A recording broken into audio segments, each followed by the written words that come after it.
Wim, welcome to the podcast. A pleasure to have you here. I want to jump right in, and I want to start off with this idea that when we look out at society, a lot of people are struggling, and there's many different reasons why. But one of the reasons why is that it feels we lack resilience as a society. Can you talk a little bit about that and why you feel that cold can be one of the things to bring that resilience back in? Stress. Stress comes in many ways.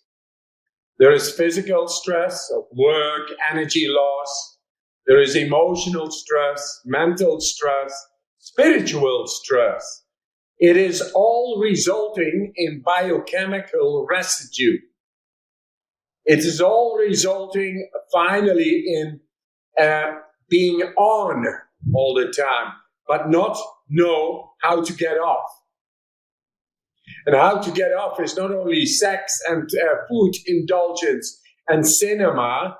No, really restoring back energy and processing the biochemical residue of the stress. Only then we are able to be unconditionally okay. I just feel okay. Why? Because you're clean. There is flow. Uninhibited. But when there is garbage inside, it needs to be cleansed. And through our society and lifestyles, we live in a bubble of comfort. And that comfort doesn't activate our deeper systems. And that is the real soul cause and effect of heaping up the biochemical garbage coming from our daily duty stress and activities, emotionally, physically, spiritually, mentally, all accumulating, and we don't know how to regenerate energy anymore. For that, we need a deeper activation of our systems. And there comes in the cold training and the breathing exercises. They are able to tap into the deeper systems that are able to shut down the stress, cortisol, the stress hormones resulted by all the stress we got. And only then we are able to switch off and then regenerate the battery, regenerate our systems, process our biochemical residue, process our non-worked out traumas, inhibitions, fears. All that needs processing, and that is only possible if we are off. When we are off, we get into the so-called parasympathetic nervous system. And this was considered in science impossible by humans. And now we found a way to tap into the deep sympathetic and parasympathetic nervous system, which is called the autonomic nervous system, which was out of our reach. And thus, we could not do anything against heaping up biochemical stress, inflammation, depression. We could not reset our bodies. We have lost the ability because of too much comfort, because of no stimulation of the deeper tissues within, the deeper organs and systems. And now we found the way. You go into an ice bath, then it's you who is going into stress. You are going into stress, and then once you go in, after 2 minutes, your body is adapted. Adapted means that the inner systems are fully at functioning naturally, the way nature meant it to be. And then we become strong from the inside. And that is able to withstand in daily life all the stress that is coming to us. We learned how to willfully connect with these stress mechanisms by going into the cold and adapt. And therefore, then suddenly emotional stress, physical stress, bacterial stress, viral stress, emotional and mental stress, all is something else, something. Suddenly we have a connection with the nervous system in the depth, and we know how to shut it down and to turn it on, to regenerate and generate, to regenerate and generate, to process the shit and get back on, process the shit, cleanse and go back on. It's all there. This is what creates disease, inflammation, is biochemical residue in the body not processed. And now we found a way to process it. That is preventative medicine. Even when you have a condition like arthritis, autoimmune, or a depression, etc., when you go into the cold, you learn to reset your body. And resetting, we lost that because we live in a comfort zone behavior, lifestyle, by which we lost the connection with the deep ability to restore, regenerate, activate our deeper systems to cleanse what has been the result of our workings in the world. So that is what I'm doing, and I'm doing this with universities and showing, and nowadays with the confusion which exists here right now in the world, we have to go to drastic measures. Drastic measures means to bring back natural autonomy in the body and mind. And we have found the keys. We just hand them over through podcasts like this. Anybody who's watching this, just try to do it once. And then you feel the difference of having autonomy in the depth or not. There it is. We hand over the keys. The keys to open up to the deeper control and connection to the deeper systems, to cleanse the body, to take care of our stress, to strengthen us consciously by connecting neurologically with the stress mechanisms inside the brain with our will connected to the whole of body. Because we are built through to be able to resist stress in any way. All the millions of years of development of the human psyche, physiology, mentally and physically, that has resulted in the absolute hardware to take on stress in any way. Only we lost the connection with our deeper systems through the comfort zone behavior. So now it is simply, it is back. We give it. We share it. That's love.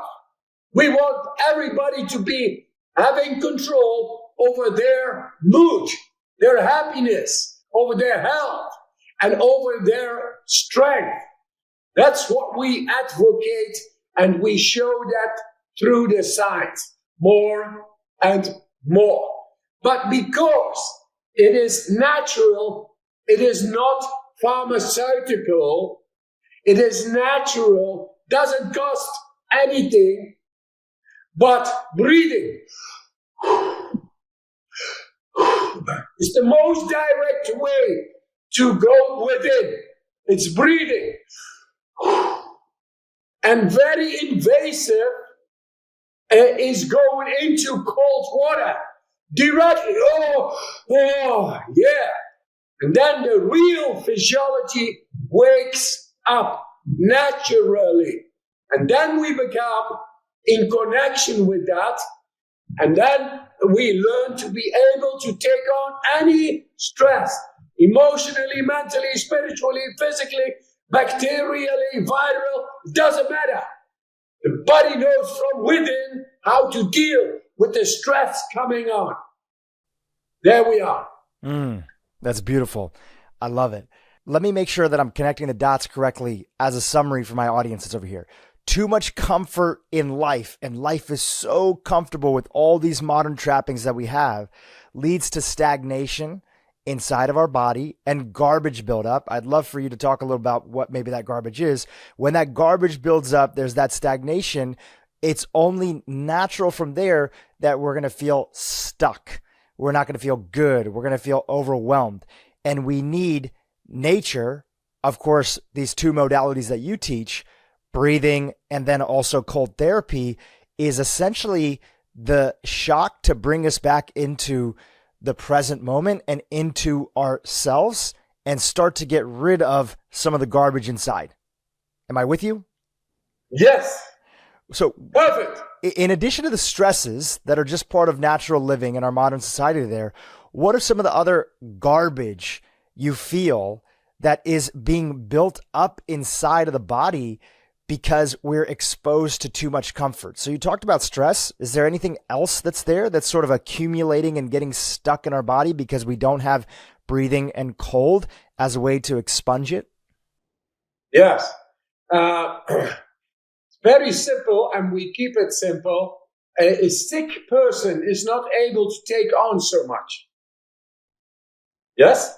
Yes. So when our conditions become poorer, weaker, through non-stimulative behavior, which is comfort zone behavior, then we become weaker.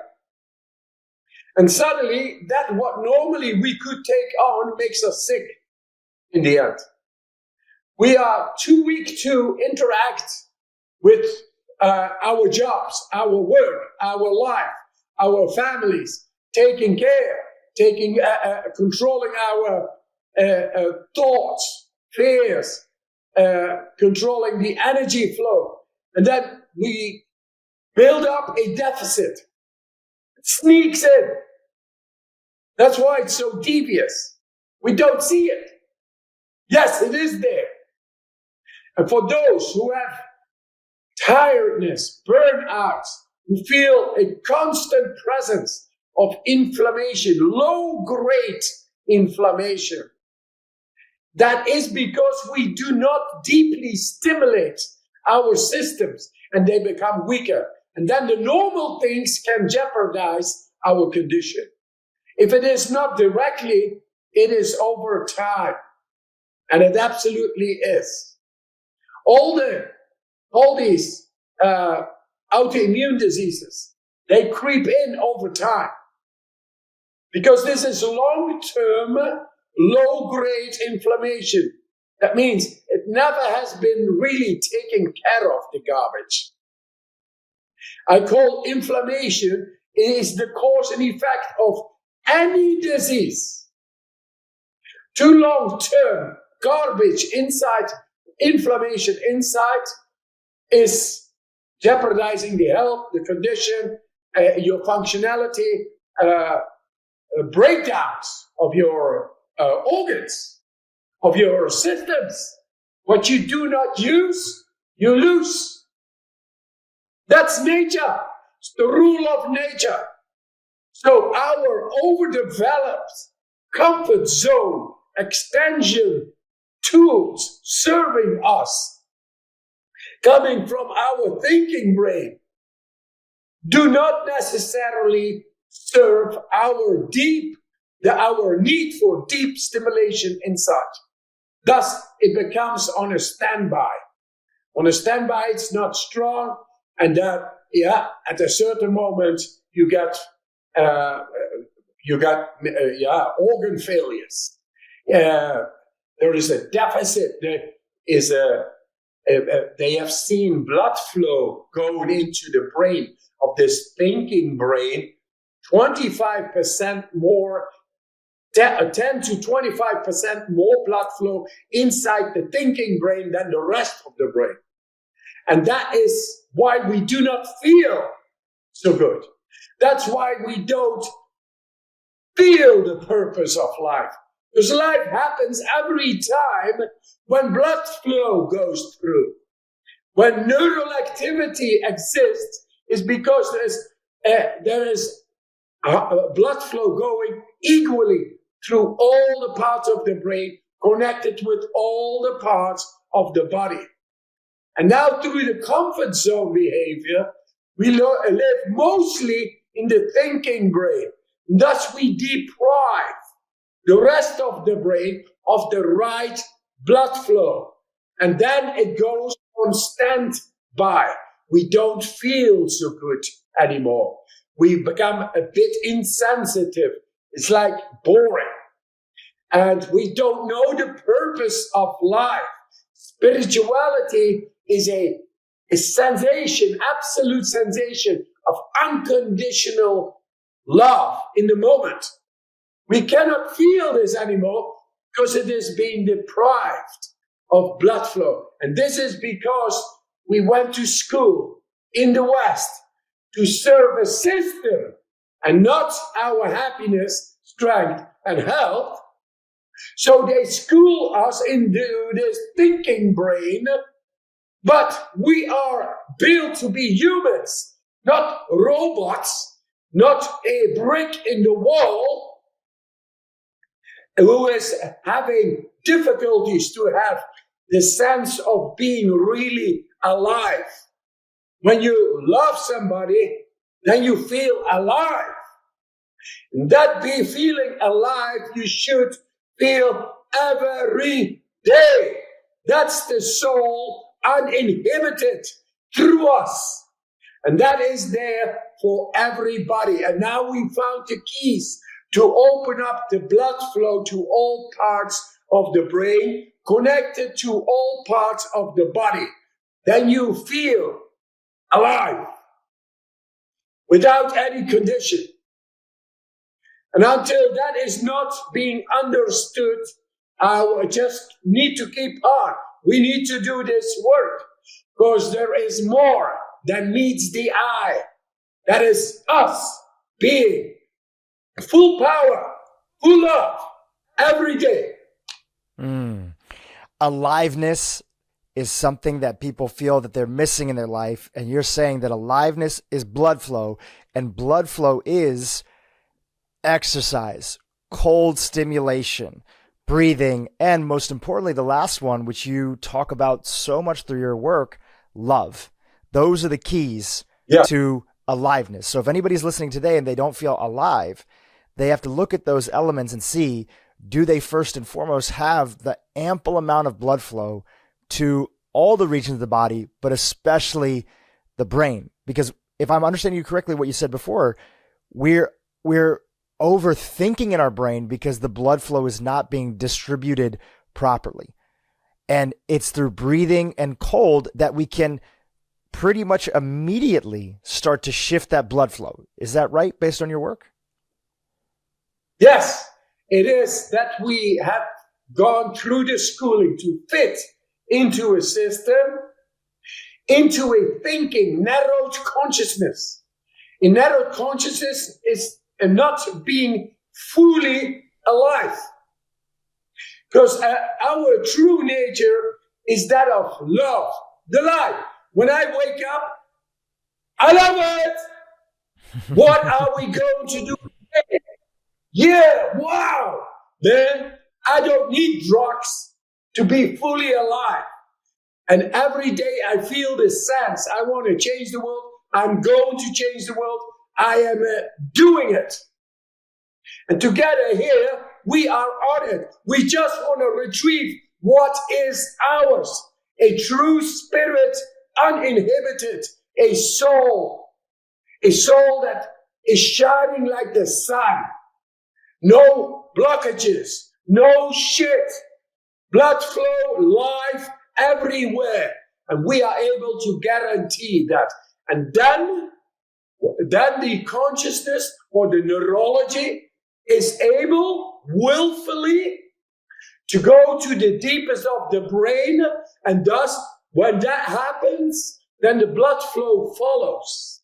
And they have been doing the studies compared to people doing mindfulness for 4 hours a day for years, together compared to people doing the breathing exercises, and the people, even novices, doing the breathing exercises within 10 minutes, go deeper than the people who do 4 hours of mindfulness for years.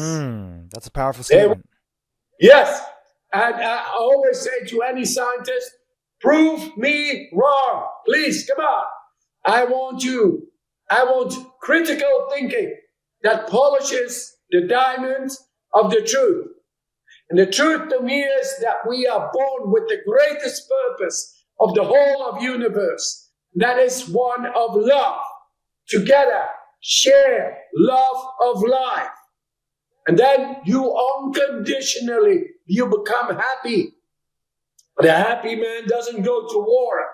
A happy man is not into possession. He's into sharing because he is already fulfilled.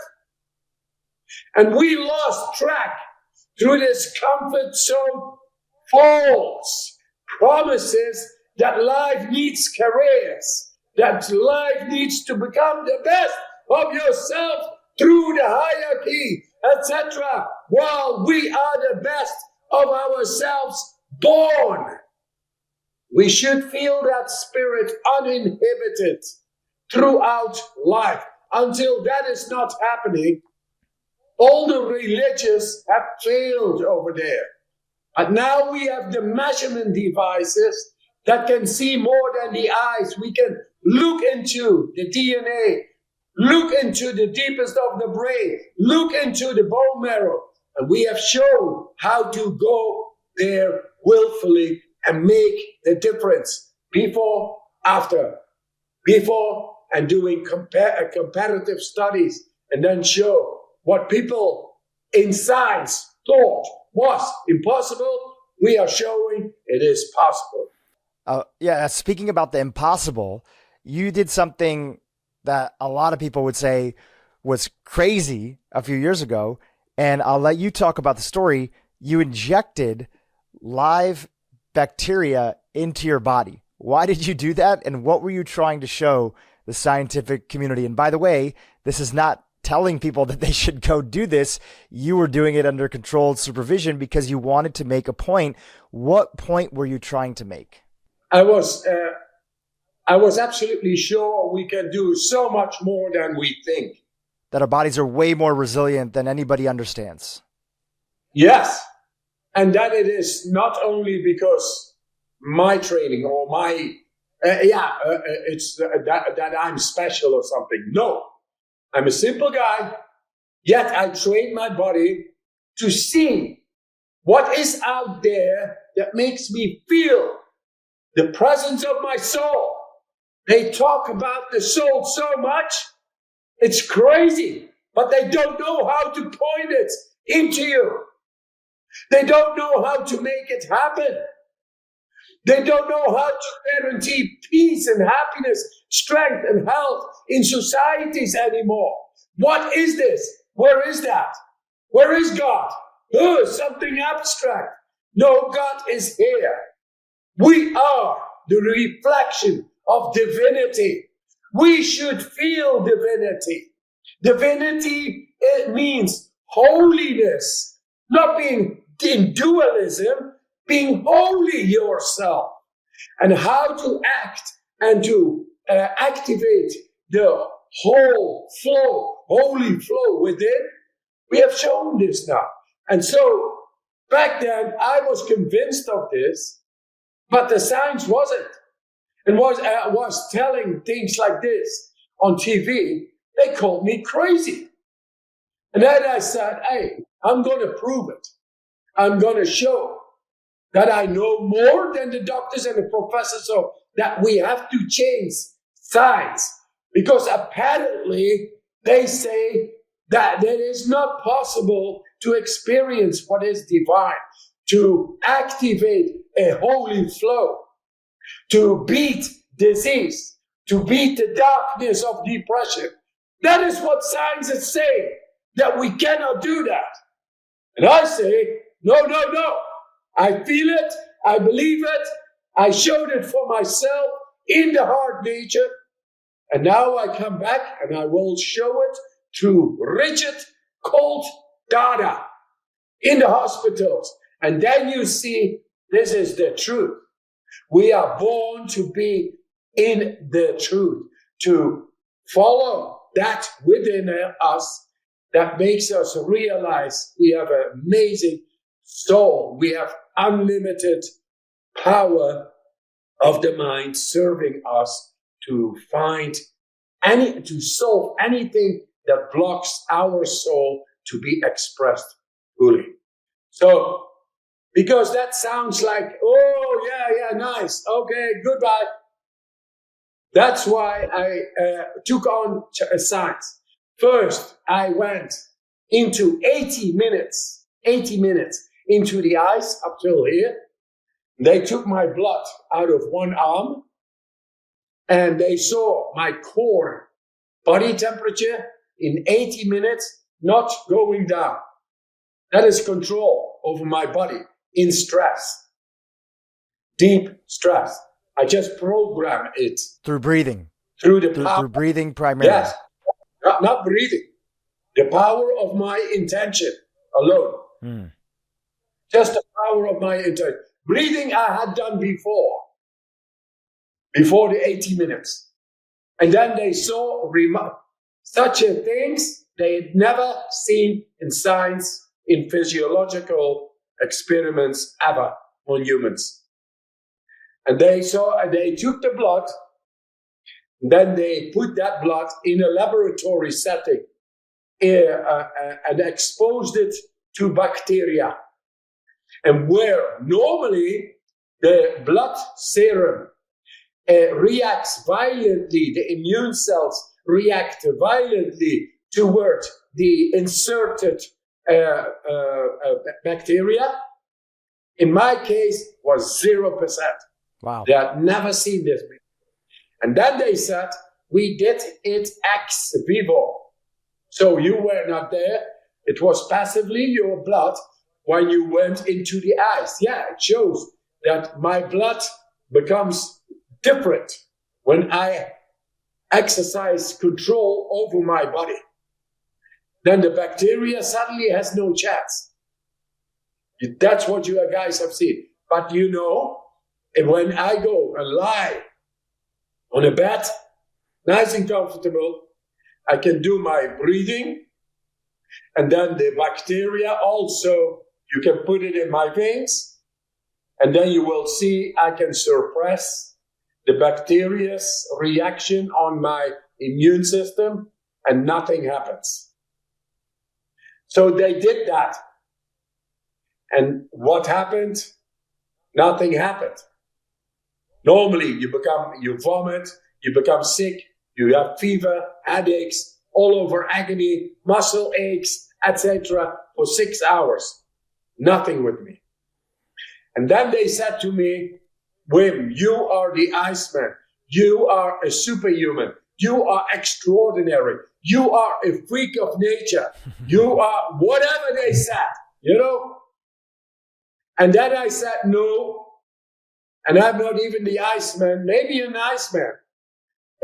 I will show that a group of people is able to do what I do, which was considered to be impossible up till then in science. Because I had shown for the first time in science how to influence deeply into the autonomic nervous system and the innate immune system. And both are systems that, if you have control, you are able to bring down that what makes us sick. Any sickness. And that it is. So, finally they gave me a group of people and they had a control group. I got 18 people. I trained them. 4 days. In 4 days. First they said to me, Wim, to get people toward your results you have shown, how long does it take? 1 year, 1.5 years? I said 10 days. And it became 4 days. So in those 4 days, I trained these people. And then 4 days later, they all got the injection. Of the endotoxin, just so everybody's aware, they're injecting a bacteria endotoxin inside the body.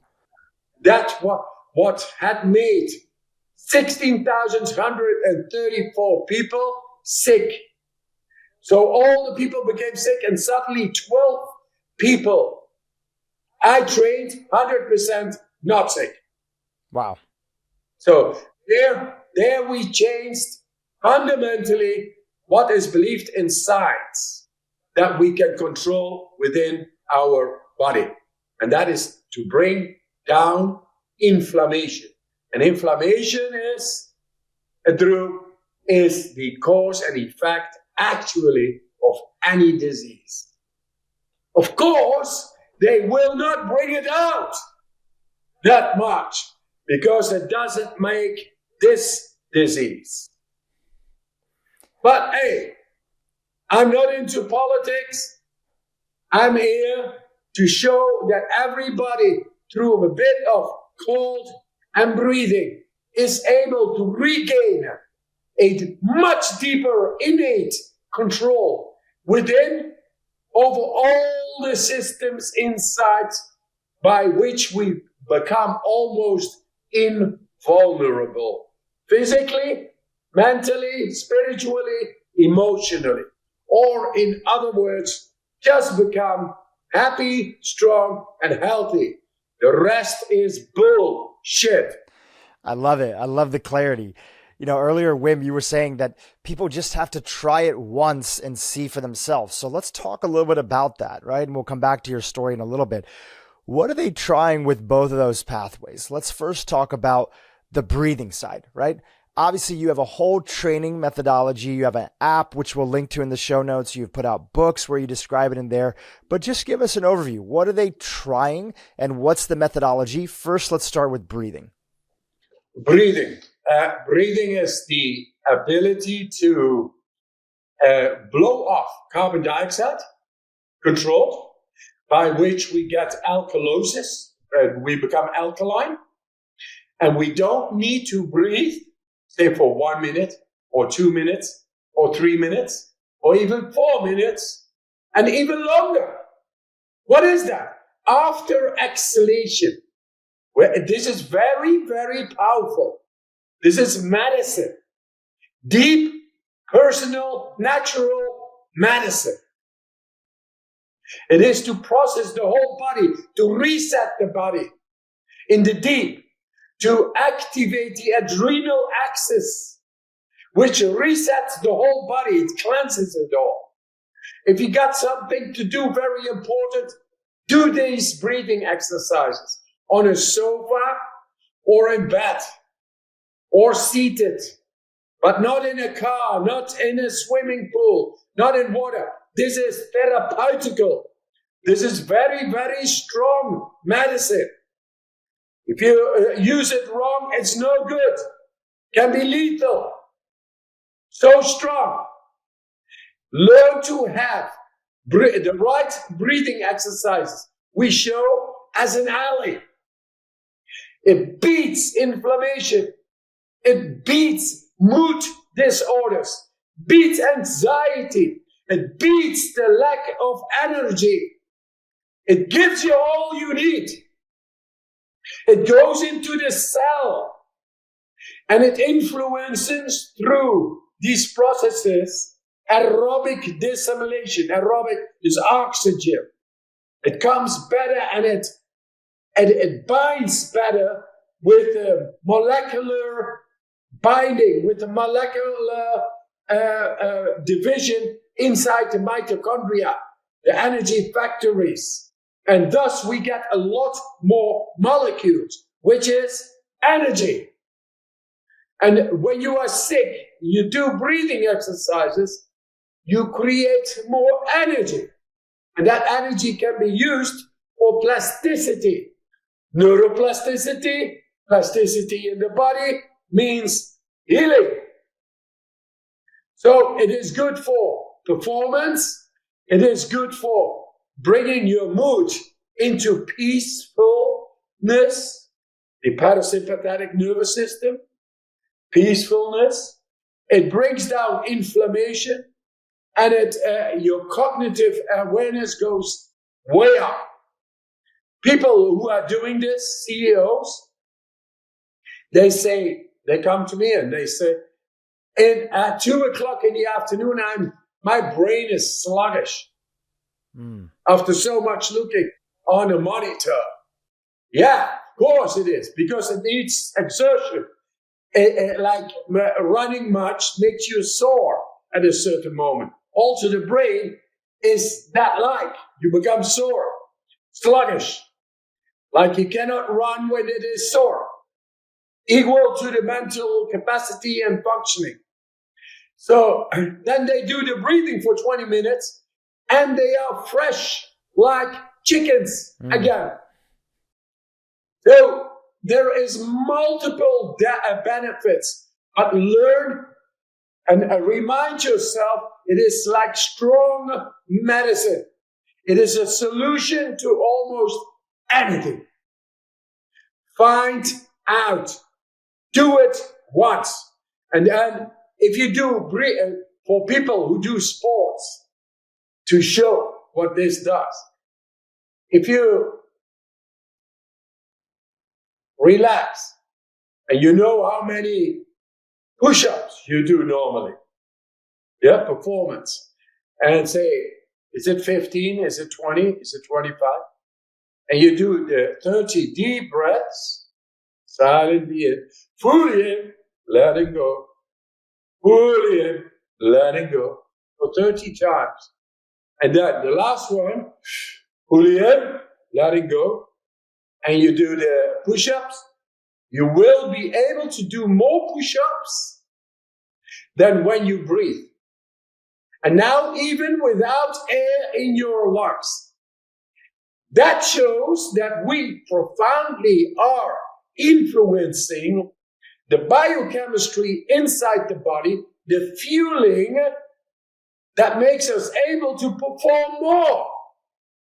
That is the way we are able to positively intervene into the biochemical processes and the nervous system inside. We are the alchemists, all through the breath.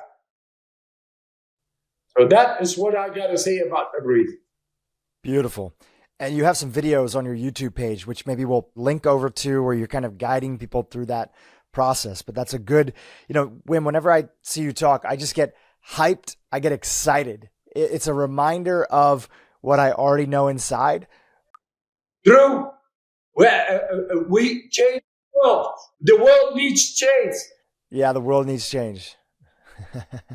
We are here to rise against ignorance and against dead-end streets and no solutions and dependency. We make people feel autonomously back into their bodies and minds to be able to be happy, strong, and healthy and keep it there.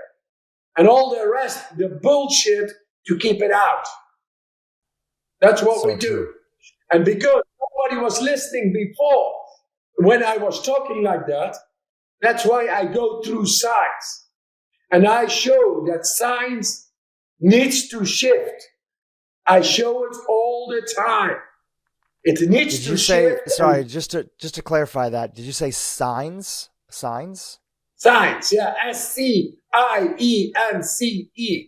Not okay, SIG. Science. Got it. Yeah. Science needs to shift. Needs to shift. It needs to serve us and show that we have the innate neurological capacity to control ourselves through our will. It's nothing more than logic. Well, let's pivot from the breath, right? Because just as excited as you are about the breath and what we're capable and what it activates inside the body, you're also just as excited about the cold. we've done some podcasts on cold therapy, but you're the OG in this space. So if somebody's talking about getting started and you're saying try it once, what's the try it once approach to cold therapy for somebody who hasn't yet tried it yet? If you didn't try, first of all, know that cardiovascular related diseases is killer number one in our society. And that is not for nothing. We got all the technology and this, and then we suddenly have such a problem. The fundamental problem of that is that we do not expose our bodies to cold anymore. We are dressed up. While our biggest organ of ours is our skin. Millions of receptors, temperature receptors, blood vessel receptors, our pain receptors are within our skin. When you go into the cold, then all these receptors are suddenly giving messages. That means neurological neurotransmitters to the body to become strong. But we never train our inner cardiovascular system, which is connected to the skin, because it's covered always. So the cardiovascular system is about 125,000 kilometers, like 80,000 miles long.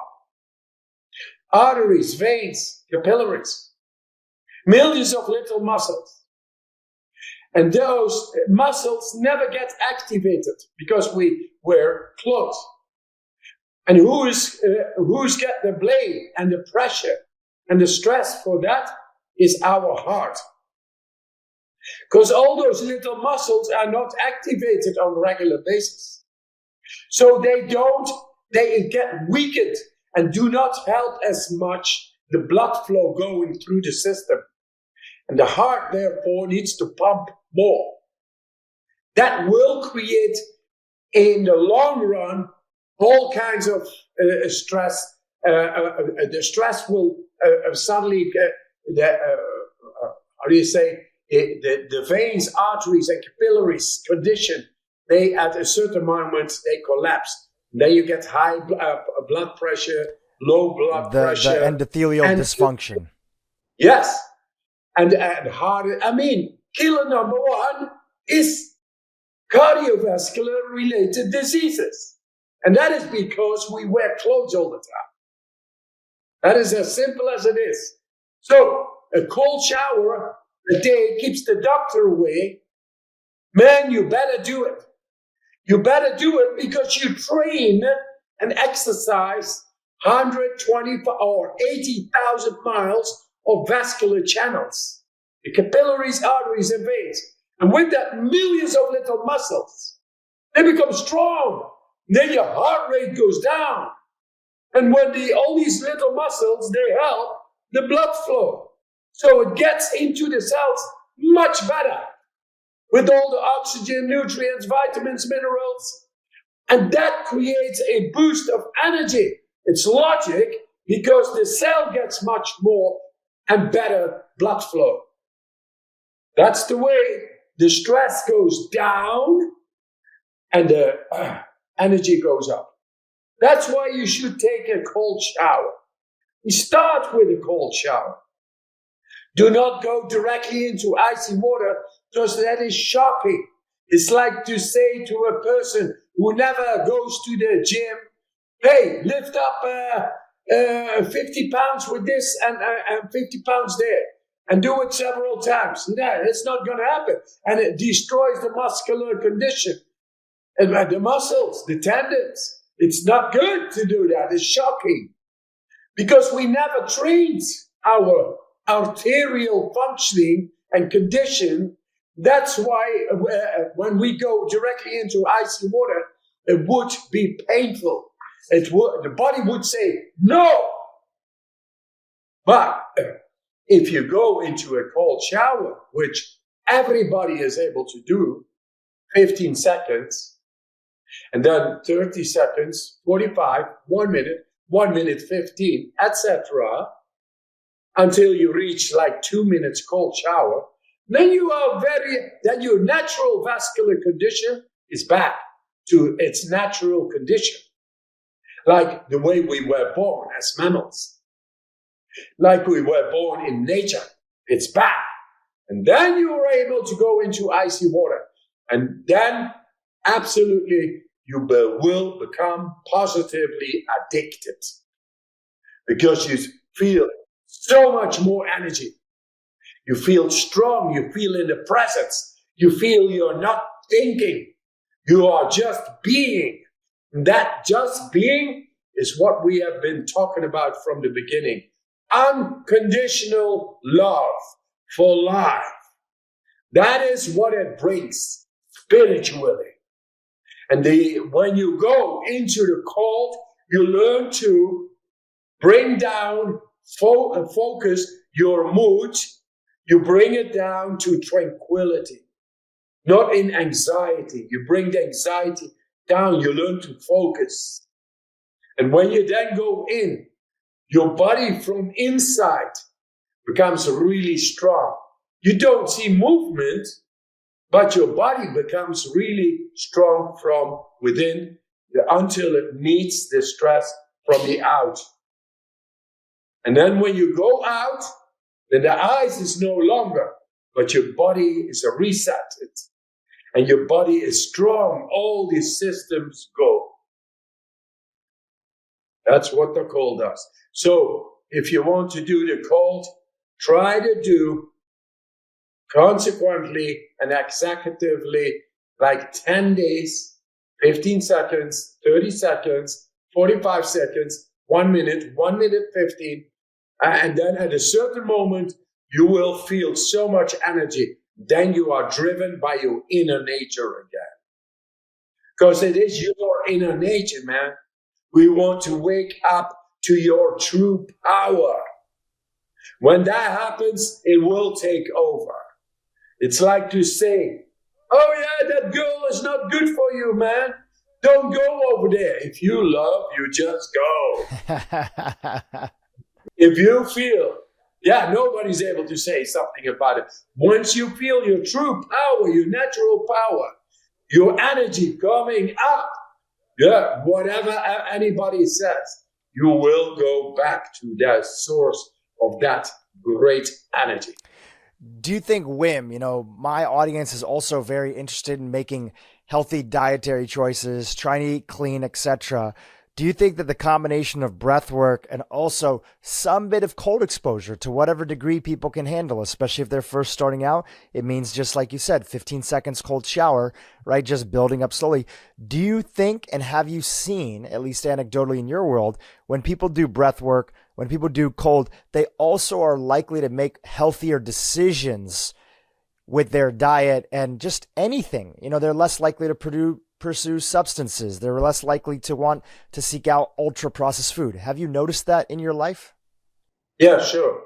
Food can be a drug, a compensatory means for your mood.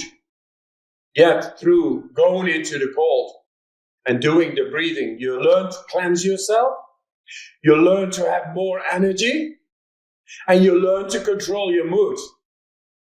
It's all full package. And then, of course, your mind is not driven by appetite to compensate for a loss in mood. So a lot of the addictions that people have, you feel, are a compensation component for the mood that they might be feeling. But if you have a good equilibrium and you're feeling aliveness inside, you're not seeking out those other things to compensate. Exactly. So, and then in the end, when you create more energy in the body, nowadays a lot of food is not clean. It's just not clean.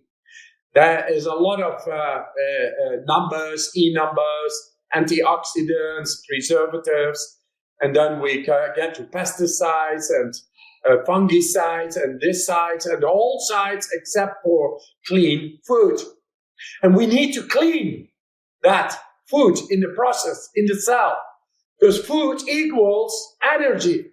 Yet, if food is full of shit, we need energy to process the food coming in and to get rid of the shit. And what it results in is little amount of energy because it has been taken to get rid of the poisoning, the slow poisoning. So if you go into the cold, if you do the breathing, you create extra energy. And that is able to tackle that problem. But in principle, I say, let food be food. That's it. Beautiful. And where does exercise fit into all of this in your life and your viewpoint, right? You have the breath work, you have the cold exposure, you have the food. Man, if you see me, I train with the best fighters in the world. I'm 64, I'm strong like a bull. I'm flexible like a ballerina. I do splits everywhere, all the time. Yeah, I've seen videos. I take muscles where big men with muscles 3 times bigger than me, I just cannot do it. Why? Because when you go into the cold, it seems that your body is doing nothing, but it needs to work like hell to compensate into the adaptive processes with the icy water. And if you do that on a regular basis, it's like inner cardiovascular fitness. And your tendons, they become strong like iron, like cable strong. Literally. I can do stuff where tomorrow I'm going to show in a filming, I got filming like 4 hours or something to show what people can do when they become 50 and older. I'm 64, but I'm strong like I'm strong as a motherfucker, man. And that is because of the cold. Yeah, I've done my work inside. The work inside is fully functioning, and it is much more than when you let it go. And another thing is when you get older and you go into the cold, you don't become sick no more. It looks like, oh, he's promising a lot, but you can ask any person who goes regularly into icy swimming in the winter, natural bodies throughout the winter, they do not become sick. Compare those who do not do anything in the cold. Then you see a huge difference. And that is what cold is doing to our bodies. And so in the morning, you can see me exercising. Crazy, man. What I do is crazy, but beautiful, strong. I feel my body. He is aware.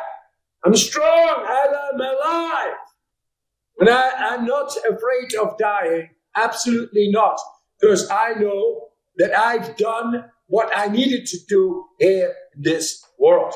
The purpose is to bring love. The purpose is to bring awareness, pure awareness. And now it's happening. It's wild. It's getting all over the planet. Millions and millions and millions of people are doing this shit now. Amazing. Why? Because it works. Because we have to learn to look inside, to go back inside. We found the techniques. They are like keys to the inside. And then suddenly our true nature comes there. And with that, naturally comes the purpose. Because there is no purpose in depression. There is no purpose in disease. Only to show that we need to become happy, strong, and healthy, which are the characteristics of a happy soul. That's beautiful. Wim, while I have a little bit more time for you, you talk about cold, and obviously you come from an area that is also really prioritizes heat exposure. Where does heat and sauna fit into all of this? And do you feel that it is just as important as cold, or you feel that cold is more important than heat? Yes, cold is a lot more important. Why? Because it is stress through our bodies. And when we learn to consciously go into the cold, we strengthen our willpower, which is the prefrontal cortex, which is a part of the brain, which then is able to connect with the deepest of our brain, which is the periaqueductal, the brainstem. Once that connects, because you go into survival mode when you go into the cold. And then you learn to go through the initial stressful response and find adaptation, find calmness, find deep control. And that connects us with the deep brain. That is the way to learn to connect with the deep brain. And once you learn to go to the deepest of our brain, then where else can you not go? It is the ultimate mental exercise. And heat is not doing that. Heat is passively. But in cold, you need to go actively into the deepest part of the brain. And only then you learn to gain control over your brain. Then the blood flow learns to go everywhere. I love it. That's great. Wim, this has been fantastic. And, I want to be honoring of your time because I think I told your team that, we'd only keep you for about an hour or so. Any final messages that you want to leave the audience with? I mean, I feel like the whole podcast was an excellent sort of, you really are the hype man. I don't know if you guys have that term out there, but the hype man is the person that gets you excited about doing what you're capable of doing. And I think that's what you've done for today for our audience. Any final words that you want to leave the audience with? Yes. Hey guys, love is within your vicinity. The rest should not be there. You bring the light. This is the time we wake up neurologically through neuroscience, through the best of professors, doctors, universities, understanding that the time has come that we can see that we are built to be absolutely in control over our happiness, strength, and health. And with that, to bring the soul to appear and radiate like kings and queens we all are. And with that, we bring prosperity and love to all the people around us. You will not miss. Take it on. Take it on. Try it out once. If it doesn't work, blame me. But if it works, let it off. I love it. Beautiful message. Because our breathing can help take control of our chronic inflammation. We can breathe in ways to reduce inflammation. And if you look at all of the top killers right now, these are diseases of inflammation. And if you look at what happens with COVID, this is a virus that causes mass inflammation throughout the body and infects the respiratory system. So you need to be breathing properly. Hi everyone, Drew Prode here, host of the Broken Brain Podcast. Today, we're talking all about the breath with international bestseller James Nestor. He's the author of a book that's been a game changer for so many. It's called Breath, the New Science of a Lost Art. And I'm going to read you a quote that perfectly sums up what we're going to get into in the podcast. James in his book writes, "No matter what we eat, how much we exercise, how skinny or young or wise we are, none of it will matter unless we're breathing correctly." If you want to know how to breathe correctly and how so many things can go wrong when you don't, this is the interview for you. Stay tuned for a fascinating conversation with James Nestor. Welcome to the Broken Brain Podcast. I'm your host, Drew Prode, and each week my team and I bring on a new guest who can help you improve your brain health, feel better, and most importantly, live more. This week's guest is James Nestor. James is an author, journalist who has written for Scientific America, Outside, the New York Times, and many more other publications. His latest book, Breath, The New Science of a Lost Art, was released in May of this year and was an instantaneous New York Times bestseller. Breath explores how the human species has lost the ability to breathe properly and how to get it back. James has appeared on dozens of national television shows, including ABC's Nightline, CBS, and NPR. I can't wait to listen to his interview with one of my hosts that I look up to, Terry Gross on Fresh Air. He lives and breathes in San Francisco. James, welcome to the Broken Brain Podcast. Thanks a lot for having me. Yeah, I've been fascinated with your book and been diving into it in the audio version. And as we were chit-chatting a little earlier, we've done a bunch of episodes on breathing with a few mutual friends that we've had on the podcast. But I feel that your book, Breath, really in a beautiful way through your narrative and your story and your health issues that you openly share about, ties in all the dots together. So to set us up, I want to take a quote that starts off from the beginning of the book to frame the conversation and then get into your hero's journey. So in the book, you share that no matter what we eat, how much we exercise, how skinny or young we are, or wise we are, none of it will matter unless we're breathing correctly. When did you first start to become aware of how central the breath was in our breathing process to human health? It took me years and years. I had heard about the potential of breathing. I had experienced some pretty powerful breath work years and years ago, but it wasn't until I really started talking to biological anthropologists, until I started going down to Stanford and talking with rhinologists and pulmonologists, that I realized that breathing was so essential to so many things that we don't really consider it to be so closely linked to: metabolism, sleep, stress, on and on and on. But breathing affects all of these things. It's really the anchor that anchors all of the systems to our body. And if we're not doing that correctly, we're never, ever going to be healthy. And this was news to me. And I was surprised that it took me so long to figure this out.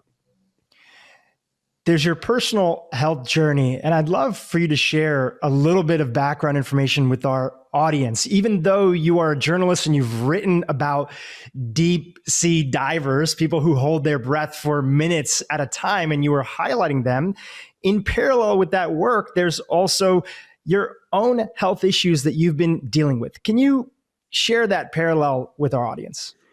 Yeah, my health issues were really everyone else's health issues. They were nothing really extraordinary.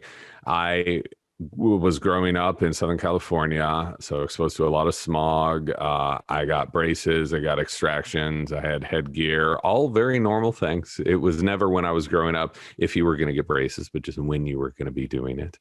So I didn't think that that would affect my breathing in any way. Who would have thought? Until much later on in life, where I was very active. I was boxing a lot, doing martial arts, surfing, running, but I was just getting sick all the time. So I would change my diet, eat even more healthily.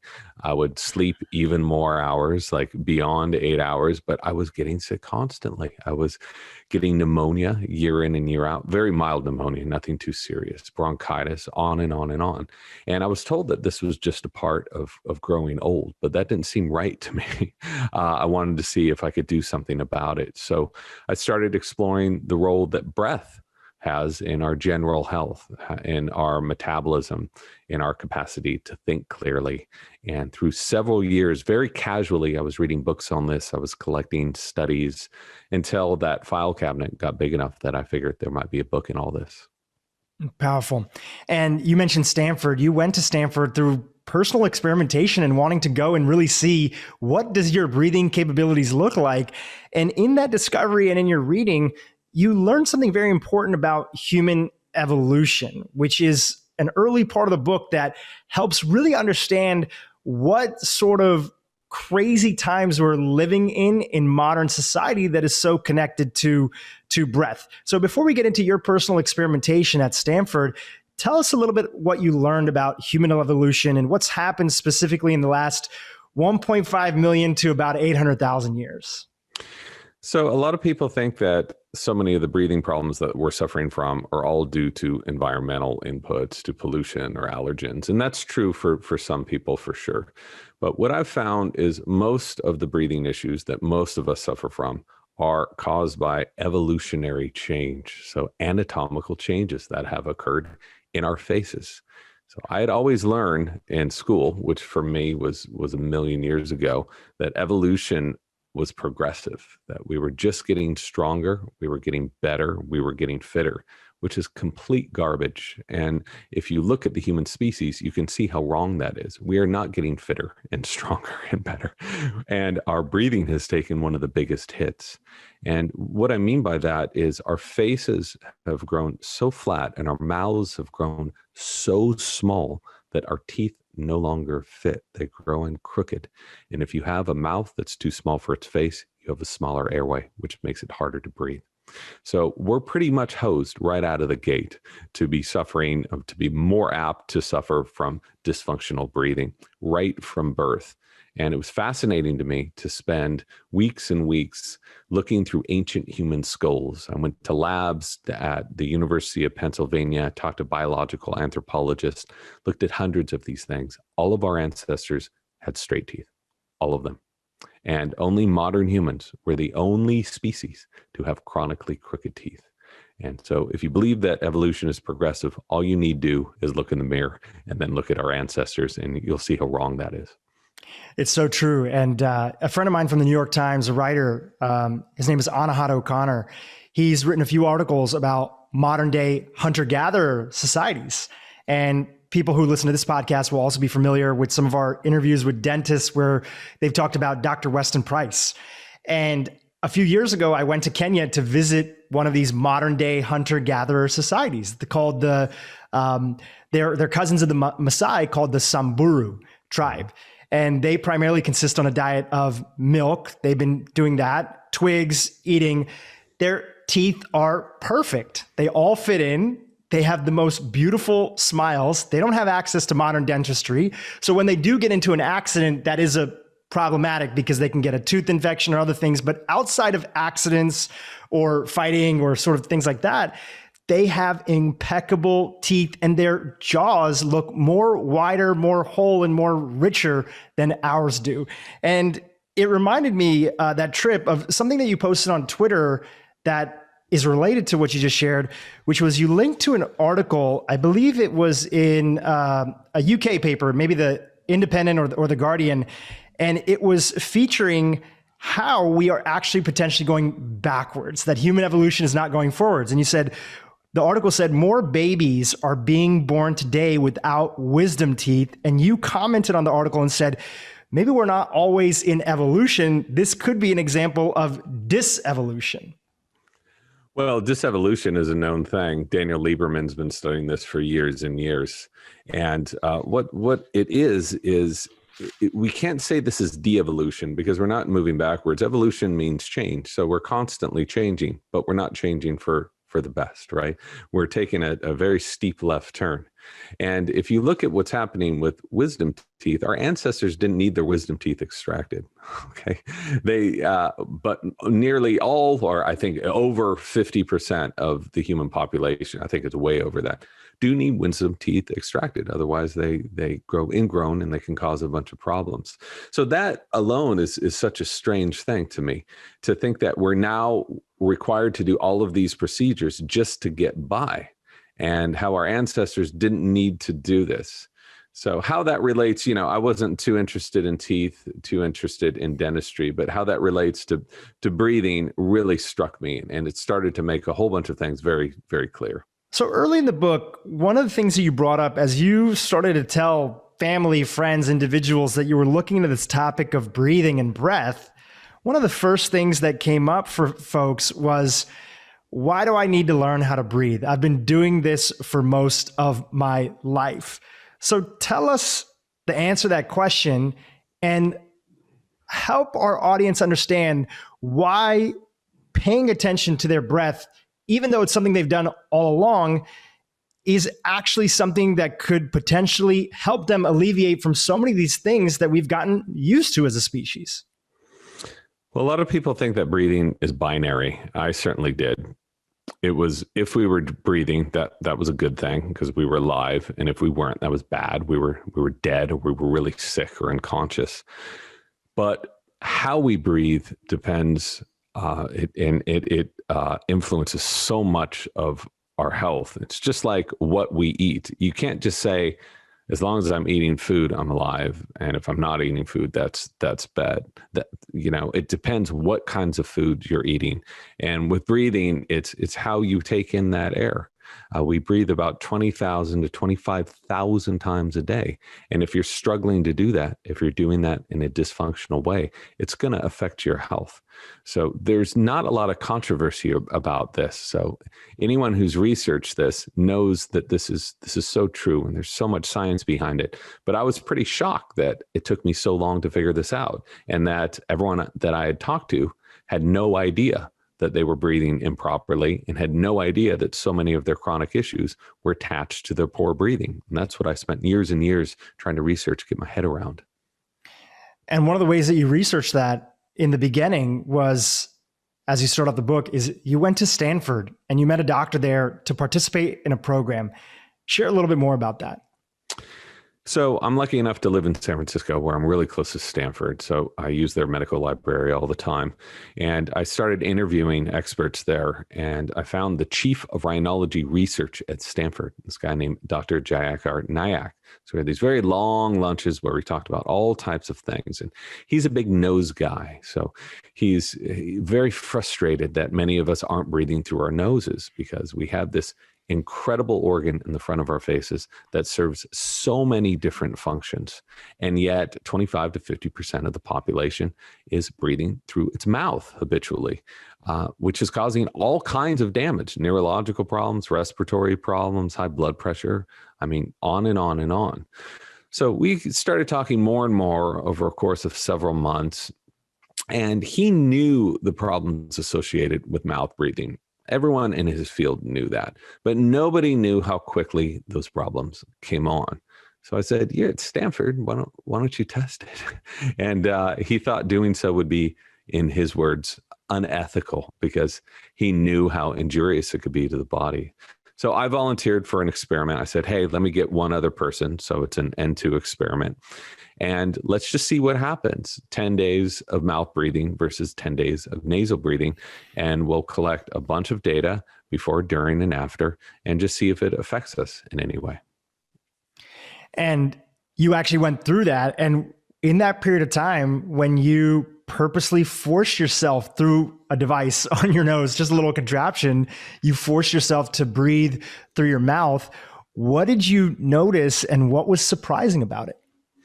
So a lot of people, at least my friends at the time, thought this was some sort of supersize me stunt, and I didn't view it that way at all. And either did Nayak or the researchers that were helping us out with this little experiment. We were just lulling ourselves into a position that so much of the population is already contending with. The difference was we were collecting data and seeing what happened. So I had silicone on my nose. Sounds awful, because it was. And I was just forced to breathe through my mouth, which sounds awful because it certainly was. But again, so many people are doing this day in and day out and are used to it.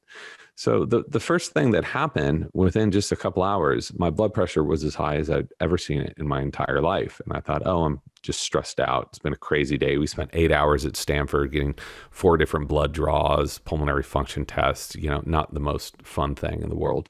But then that night I started snoring for the first time that I'm aware of, snoring for about an hour and a half. And that snoring got worse and worse as the study went on, until I was snoring for 4 hours throughout the night. I got sleep apnea. So did the other subject in the study, Anders Olsen. Had the same exact thing. We were fatigued. We were miserable. We couldn't concentrate. I mean, it was so severe. We knew it wasn't going to be fun, but we had no idea this was going to be so brutal. And to think that so many people are walking around breathing this way and not realizing that at least some of their chronic issues are tied to the ways in which they're breathing was just absolutely bizarre and kind of sad to me. Let's make sure we connect this back to the concept of our disevolution or de-evolution. Well, disevolution. How is it that, since the root of farming and us more processing foods and switching our diet to things that have changed the way that we were really evolved as human beings to eat, how has that had a direct impact on so many individuals that are out there that are mouth breathing and maybe not even realizing it? So the very first incidence of widespread crooked teeth occurred about 12,000 years ago with the very first farming cultures. So right when we started farming, right when we gave up hunting and gathering, we started getting crooked teeth.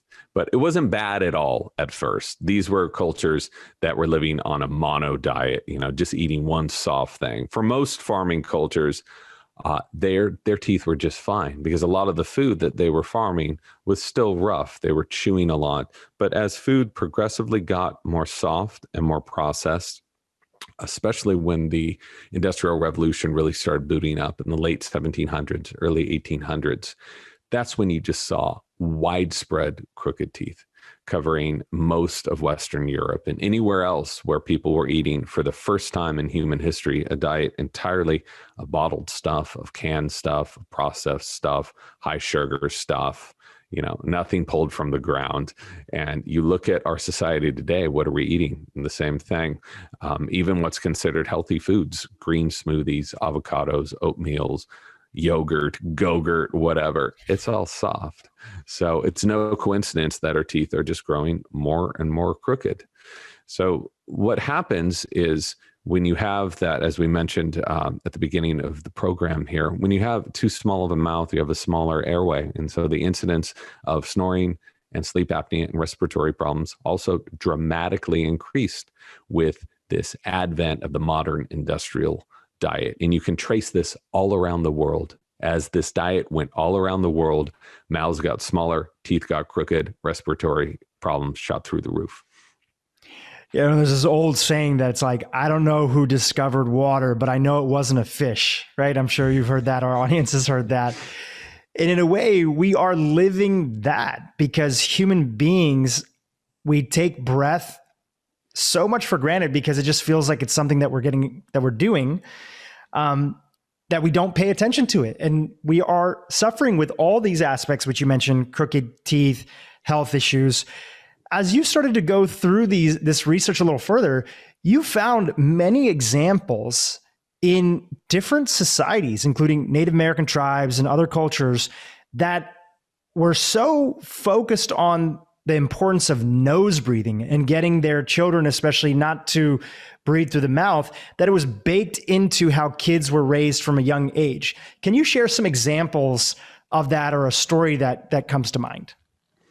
So if you look at ancient cultures all around the world, whether it's in India or in China or Native Americans, South America, they celebrated breathing as a medicine. This was a sacred thing. This was as important as other systems of health. And they wrote about it, they practiced it, they had different technologies, different understanding and appreciation for it. So one very interesting story that I was reading about was with George Catlin. He was a painter, and in the 1830s, he decided to take off and go west and to start living with Native American tribes. And this was before these tribes were given Western food. It was before they had any of the creature comforts of the West. So what we understood of these tribes came much later, after these people were already given alcohol and already so much of the food and influence of Western culture. But he was there before all that. And he said in every single tribe, they consider nasal breathing this font of health, and mouth breathing was the most disrespectful thing you could do. So much so that mothers used to hold their infants, and whenever they were done nursing, they would calmly shut their mouths, and they would stand over them as the infant was sleeping and calmly shut the infant's mouth if they were opening their mouth at night. And again, there's so many health benefits to breathing through the nose. And they obviously saw this through observational studies, through empirical studies, whatever, but they weren't measuring it with instruments, but they saw it and was woven into their culture. And it had probably been woven into their culture for thousands and thousands of years. And Catlin went to South America and found the exact same thing with every single indigenous culture that he studied. I grew up in the Hindu, Brahmin, Vedic tradition. That's my family ancestry, even though I don't identify by that now, but I grew up in that tradition and that culture. And I can remember for young age, anytime my grandmother would catch us breathing through our mouth, if we were just sitting there, she would tell us that it was a sign of being kind of lazy. Like, hey, don't be lazy, close your mouth, breathe through your nose. And in Ayurveda, it was a big thing that was talked about, especially because in the mornings, being part of this Brahmin tradition in India, my dad would do something in the morning called puja, where you would have to recite certain things and do meditation for about 30 minutes. And when we would use prayer beads, rosary, it has 108 beads that are around there, you would time the breath, which was breathing in through the nose. And when I would be lazy and I'd breathe through the mouth, my dad would say, you can't do it that way. You have to breathe in the nose. These are all remnants of things that were passed down for generations. When I was young, I just thought of them as, this is all just superstitions. But now we're learning how true they were and essentially a major part of our health. I wish your mom was around Southern California in the 70s and 80s. I could have really used some of that instruction. And, those things have been around for so long, likely for a reason, because they saw what happened with people who were mouth breathing all the time. They saw what happened with people who were nasal breathing all the time. And it's one thing to talk about these ancient scripts and these ancient traditions. It's another thing to look at the actual science and to look at the data and to measure this stuff. And that's where it just becomes indisputable, the benefits of nasal breathing versus mouth breathing. And I think that's a beautiful story inside of your book, is that you say that you had that there was initially you had to look to a lot of the past literature and ancient text that was out there documenting this generational shift and how detrimental mouth breathing was and how important nose breathing was. But along the process of digging in, you met misfits, you call them in the book, misfits, who were largely ignored, who then, because the science caught up, were able to actually provide the data showing how important it was. After meeting this first misfit who went through this experiment with you at Stanford University, who are other couple misfits that helped you peel back the layers of the onion? So the term I was using was pulmonauts. You could view these people as misfits, but I called them pulmonauts because they all didn't fit under the same umbrella. These were researchers. Sometimes they were dentists. Sometimes they were freelancers. Sometimes they were osteopaths. Sometimes they were choral teachers. But they all shared in this wonder of health and using breathing to establish better health.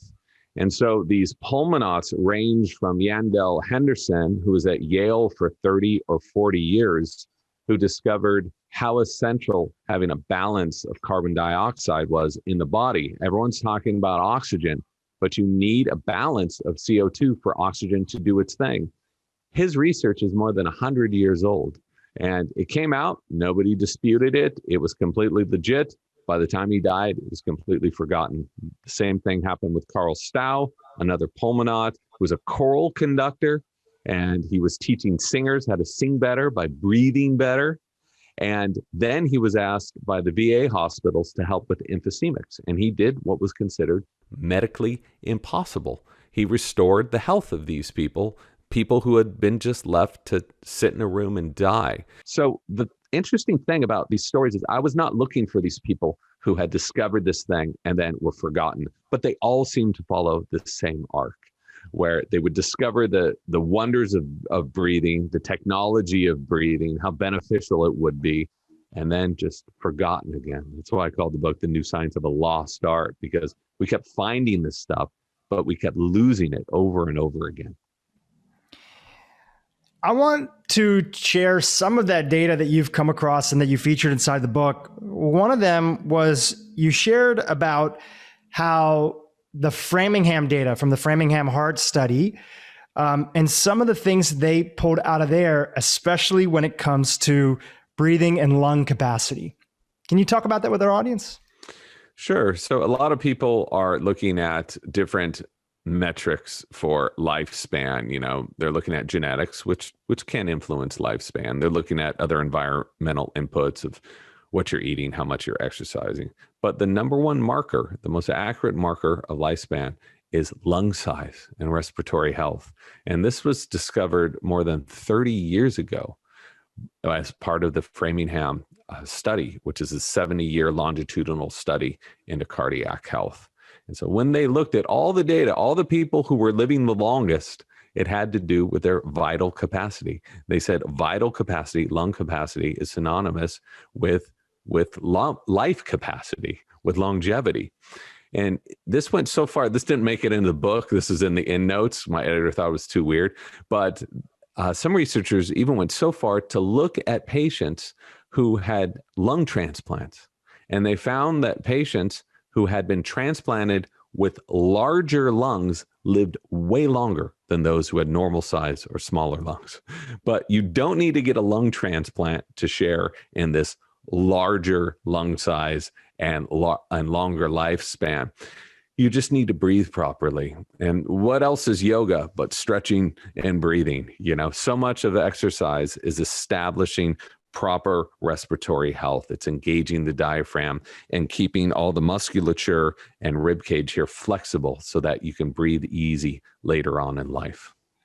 You know, in this podcast, we've had a lot of neuroscientists on here and individuals who talk about neuroplasticity.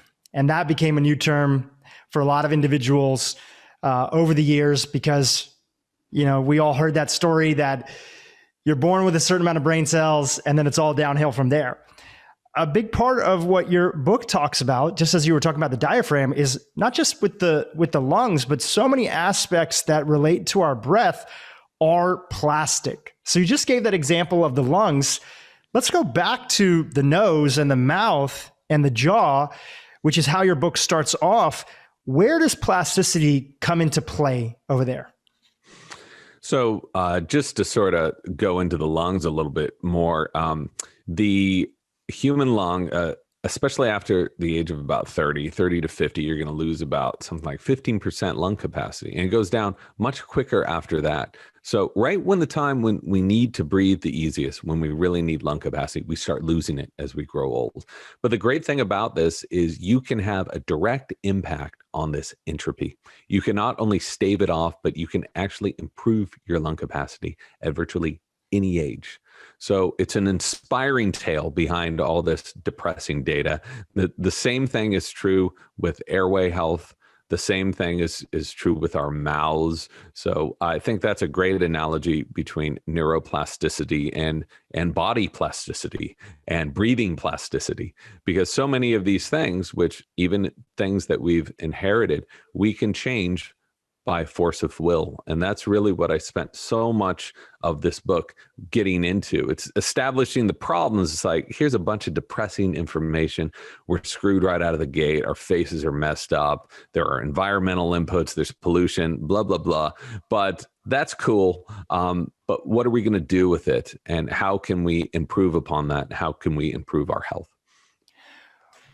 When you started to look at the nose breathing versus mouth breathing, immediately it was clear what one could do to improve their health, which is during the day, focus on breathing in through the nose. And as listeners of this podcast will be familiar, and you go deep into it in the book, you also started to get into the world of mouth taping and how that can be beneficial at night, where I would say that a lot of people who do breathe through their nose during the day tend to end up breathing through their mouth at night. When it came to the lungs, tell us what you did personally as you started to get some of this information, especially when you started to get this mind-boggling information about CO2 and its relationship with oxygen. Well, a sure way of becoming a complete neurotic about your breathing is to spend years studying this stuff. So, you know, every new study I was finding, I was like, oh, I'm screwed up in that way too. I'm screwed up in this way. How can I fix this? And I started getting really paranoid by how I was breathing and how to improve that. So one thing that I learned, which really blew my mind, is if we breathe more right now, if I'm going to breathe 20 deep breaths, you would think that I'm getting more oxygen into my body. You would think that I'm feeding all those hungry cells more O2 and I would have more energy. But the exact opposite is happening. If we breathe over our metabolic needs, our bodies have to struggle to get oxygen because we're causing such vasoconstriction. And if you don't believe me, you can breathe 30 or 40 breaths. You'll feel some tingling in your fingers. You'll feel some lightness in your head. That's not from an increase of oxygen. It's from a decrease of oxygen to those areas. So the way to get the most energy, the most bang for your buck in breathing is to breathe less.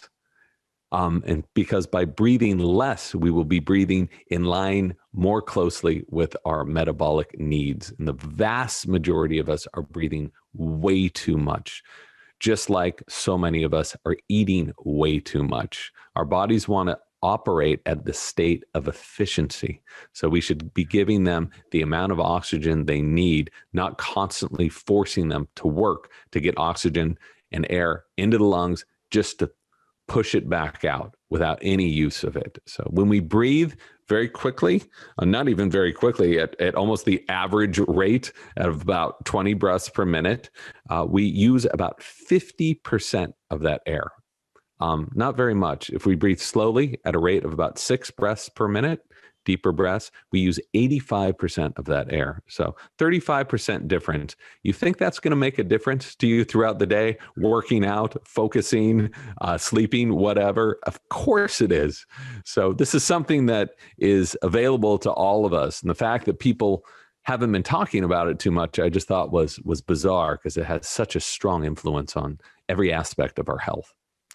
In addition to our design of our face and our nasal and the narrowing of our jaws and our canals for breathing, what are some of the other things that contribute to the fact that we are breathing too much instead of at these ideal ratios that you talk about inside of the book?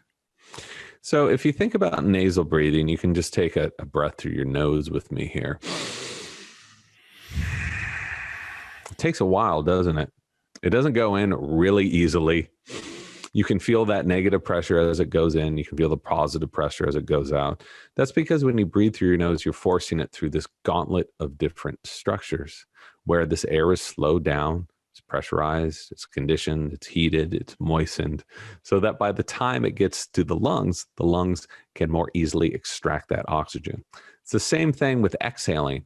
It takes a while. So by forcing the air to slow down, by pressurizing it, we can extract so much more oxygen. We take in about 20% more oxygen breathing breath through our nose than we do equivalent breaths through our mouths. Now, if you were to take a breath through your mouth, that's all it takes. Very quick. So it's much too fast for us to adequately use that breath to its full potential to extract that oxygen. So nasal breathing, this isn't some like new age, like hearsay. This is basic biology. I will show you a little model here for people listening. You're not going to be able to see this, but I'm showing an anatomical model of the side of a face. And you just see this incredibly ornate structure of all the sinuses and the nose. That's there for a reason. We are supposed to be obligate nasal breathers. And when we don't breathe that way, our bodies really suffer. And in so many ways, we've had, as I mentioned when we were starting off this podcast, we've had Dr. Lou Ignarro on here, who was a Nobel Prize winner. And then subsequently, you featured other individuals that have built on top of the work that's out there in the relationship of nitric oxide. It's almost like the nose doesn't get the credit that it deserves as being such a central fixture on our body. Even it's so related to even things like sexual arousal. And that's something new that a lot of people learned inside of reading your book. Tell us a little about the nose and how that can be tied into arousal. So our noses are covered with erectile tissue, which is the exact same erectile tissue in our genitals. So when one gets activated, the other responds in kind. And some people have such a strong connection between their genitals and their noses that every time they get sexually attracted or stimulated, they start uncontrollably sneezing. Because what happens is as the erectile tissue in the genitals becomes engorged with blood, so does the erectile tissue in the nose. And there's some fascinating research. This did not make it into the book. It just got way too weird. About 100 years ago, when they were looking at women suffering from severe cases of PMS, they started doing surgery to their noses. They started removing some of their erectile tissue, and it helped incredibly well. They also started giving them cocaine to numb their nostrils, which I've heard also worked quite well for them.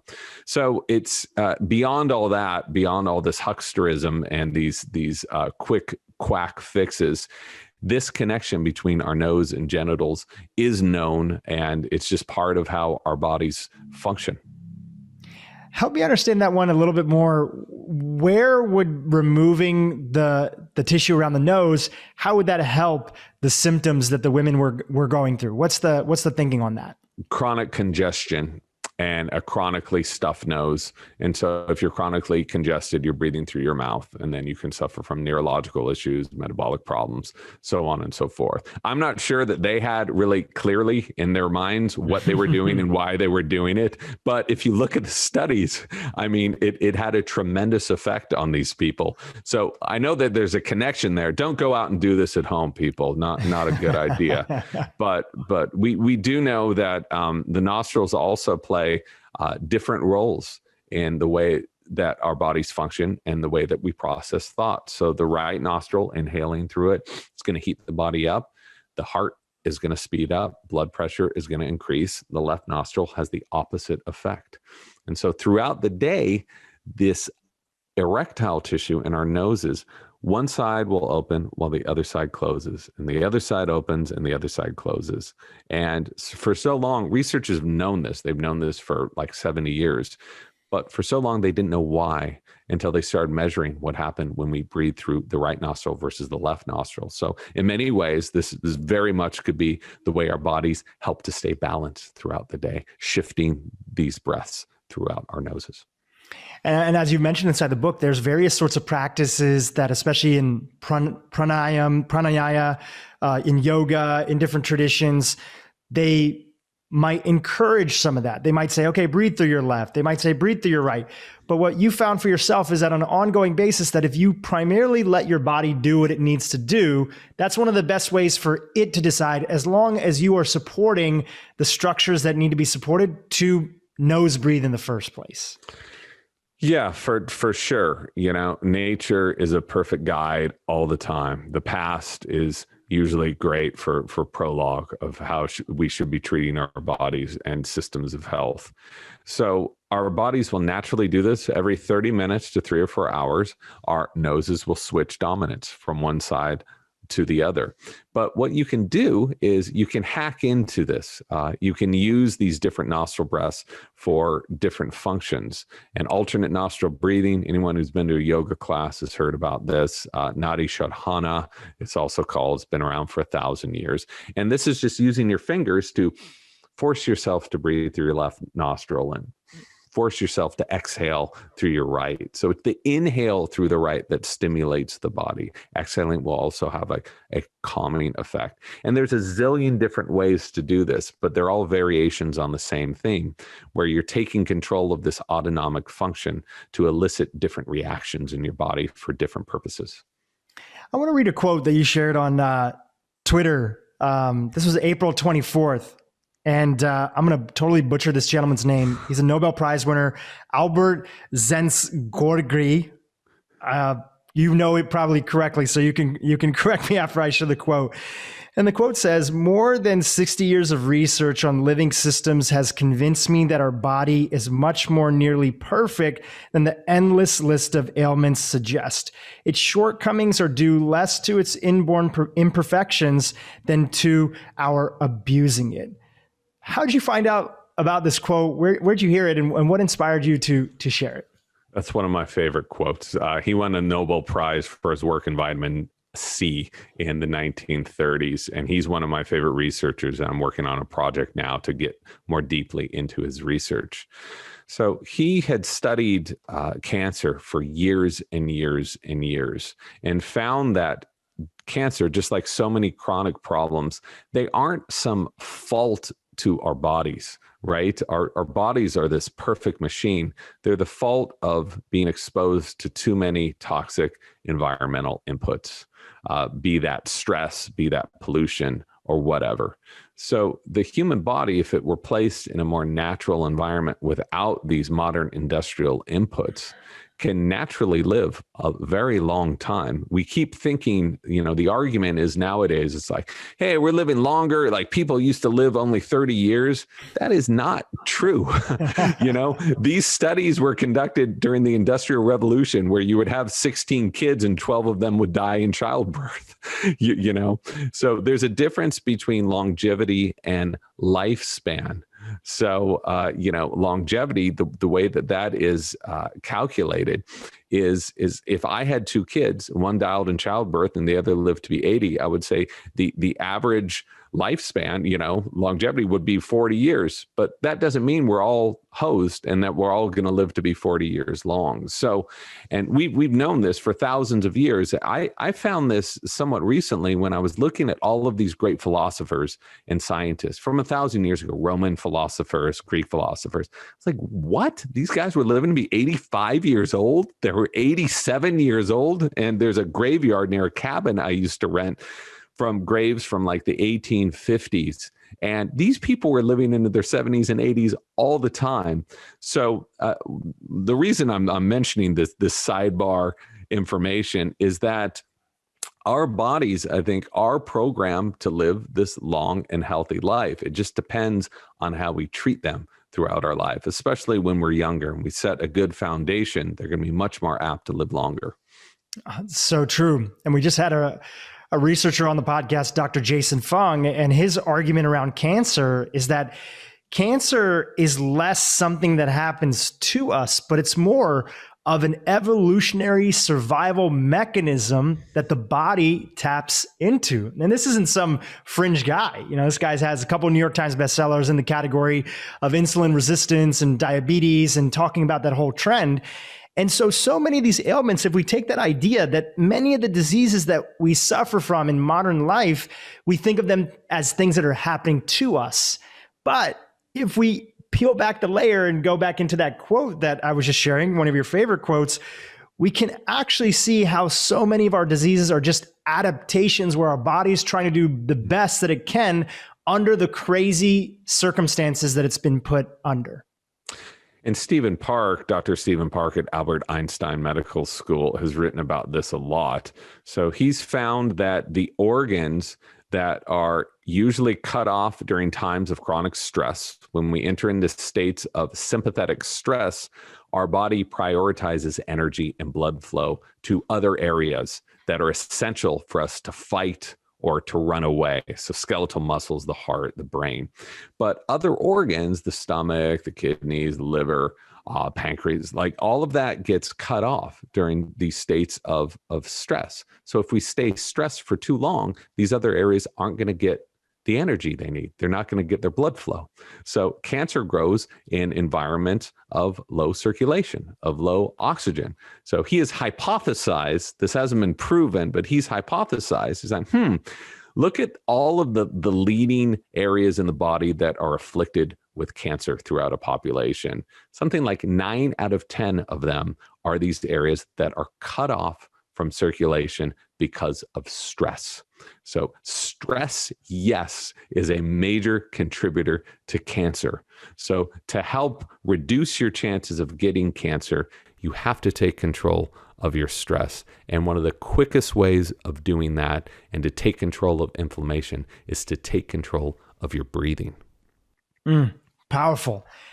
How has working on this book and actually launching it in the context of a pandemic, how has it given you a lens of seeing what we're going through with COVID, with all the knowledge and information that you've learned from these experts you've talked to on breathing? Yeah, it's funny. When the book came out in May 26th of this year, some people wrote and they said, "Oh, really convenient that you happen to release this book during a pandemic that affects the respiratory system." I'd been working on this book for about 5 years nonstop and had been collecting data on it for about a decade. So, if there's anything good to come out of this foul pandemic, is I think it's made people a lot more aware of their breathing. And so many of these researchers that I had been working with, people who had spent decades in this field, no one was listening to them. They were publishing all the time in academic journals, but none of that data was making it to the general public. I really think that this is their time, right? Because what they have proven, what they've shown, no one's arguing with it. But people seem to poo-poo breathing. They're just like, breathing, whatever. I'm going to eat right. I'm going to sleep right. I'm going to exercise, but I don't need to think how to breathe. I do that unconsciously, automatically. And that's the whole problem. When you're doing something unconsciously and you're doing it wrong, you can really affect your body negatively in so many ways. And again, as we had said at the beginning of the program, you're seeing that all over the place. Look at the amount of people who have asthma now, who have COPD, who suffer from sleep apnea, who suffer from snoring, from hypertension. I mean, the numbers are just off the charts. So we have become a culture, a species of the worst breathers in the animal kingdom. And once we have that knowledge, we can turn it around and try to fix it. I think in the category of books that would be very similar to your books, just saying in the category as a whole, journalists going on a quest, learning about, let's say, similar to let's say a category of Michael Pollan going out there. One of the things that I really appreciate about your book is that you do go into the recommendations that are out there, and not just generally we have to pay more attention to this, we should give it more love. There are actually really amazing and emerging things that we can do to solve this at all sorts of levels. And I really appreciate that, because I think the challenge that a lot of journalists felt in the past was if they make too strong recommendations, do they come across as an advocate rather than a storyteller for it? So thank you first and foremost for that. I'd like to go into some of those recommendations. And let's start first with the recommendations around our jaw. So through this disevolutionary process of us not chewing, us having smaller nasal cavities and breathing airways, and many other mechanisms that end up preventing us from breathing as deeply and getting as much oxygen in and through the right mechanism, which is through our nose, we've ended up at a place where we have all these issues that we've talked about. But as we mentioned with the plasticity, there are things that are out there, tools that people can tap into to reverse a little bit of that process. What are some examples of those tools that you found through writing this book? Sure. I just want to dunk into the advocate evangelist thing just for a second. And I think you really nailed it. That is not my job as a journalist. I have no background in medicine. I'm not selling anything. I'm not selling any product. My job is to go into a world I don't understand and to try to figure it out and talk to the experts in the field. So I would like to be an advocate for data, an evangelist for facts. And that's really the position I want to stay in. So I'm not a breathing therapist. I do not offer prescriptions, blanket prescriptions for people. What I do is I filter out research from the leading experts and I show what has worked for other people per the science. So along those lines, so if you want to establish better nasal breathing, if that's the first thing you need to do is to figure out your airway, because no matter how many pranayamas you do, no matter how much Sudarshan Kriya or Wim Hof Method you do, if your airways are messed up, it doesn't matter how focused you want to be or how learned you are in all of these different breathing techniques. You have to fix your airway. And that begins with breathing through your nose. A lot of people say, I would breathe through my nose, but I can't because I'm constantly congested. So I just breathe through my mouth. You have to find a way of clearing your nose. It's as simple as that. Some people need surgical interventions. A lot of people don't. Dr. Jayak Nayak told me if a sink is plugged in your house, you're going to find a way of clearing it as soon as possible. The nose needs to be considered the same thing. So going back into that blanket prescription, everyone's different. So some people I've found got benefit from starting with those breathe right strips, which help to open up the nostrils a little more. Mute inserts can also be helpful. Using sleep tape at night, I've found to be incredibly helpful. I've gotten hundreds of letters from people who say they no longer are snoring right now because of sleep tape. So that's interesting. This is something Mark Burhenny has been researching for decades and decades. So I would really start with those things. And if none of those work, if a neti pot doesn't work, then you can start exploring different procedures. But I would start with the things that are free, that have no side effects, that are available to all of us. Because what I've seen is the vast majority of us can really get a ton of benefit from those. And that's what NIAC has seen as well. And I know it's working because I've been into the world of mouth taping for a while. And I recently brought my fiance into that world, and she's getting the best sleep that she's ever had in her life, is what she feels. But previously, when you would look up mouth tape on Amazon, where a lot of people go, there's a prominent company that's out there that a lot of people would use their product. But since your book has come out, I've seen one of the things that's come up in it is you say, look, there's a lot of really great solutions that's out there, and there's different people that are meeting different needs. But for people who want to start off with mouth taping, they can even just start off with a little square patch of surgical tape. That is one very low cost thing. And a lot of companies make surgical tape, and it's pretty easily accessible. And in this period of time, since I've been into mouth breathing, I saw somewhere right around when your book came out, I knew that it was working because surgical tape came up to the top of mouth breathing when you typed it inside of Amazon. So people are using it and they're getting better from the process. Yeah, I think 3M is extremely confused of what's going on with the rush for mouth tape right now. It was sold out for weeks and weeks. They're probably like, what the hell? A bunch of people doing home surgery now. This is very strange, but whatever works for people works. I would not go on YouTube and look at advice unless you're looking at Dr. Mark Burhenny or you're looking at Patrick McEwen and his advice, because people are using duct tape. They're using masking tape. You don't need any of this stuff. This is not a hostage situation. Okay. This is just trying to train your jaw to be closed at night very softly. If you can breathe through the sides of your mouth, even if you can talk with this tape on, cool. The point of this is just to gently remind you to keep your mouth shut. And the great thing about so much of these hacks is we have technologies now that can measure how well they're working. So I've measured my sleep not using mouth tape with a pulse oximeter versus using mouth tape. I've used an app called SnoreLab, which records your snoring throughout the night. You can take other metrics before and after. You can look at your pH, and breathing is so easy to measure. So the benefits of it are so easy to see in this day and age. So this is not some placebo effect. This is your body operating in an efficient way. And the fact that it's helping so many people overcome snoring. I mean, 9 out of 10 of my friends who have tried it are no longer snoring. I'm not going to say it's going to work for you. I'm not promising anything, but it's free.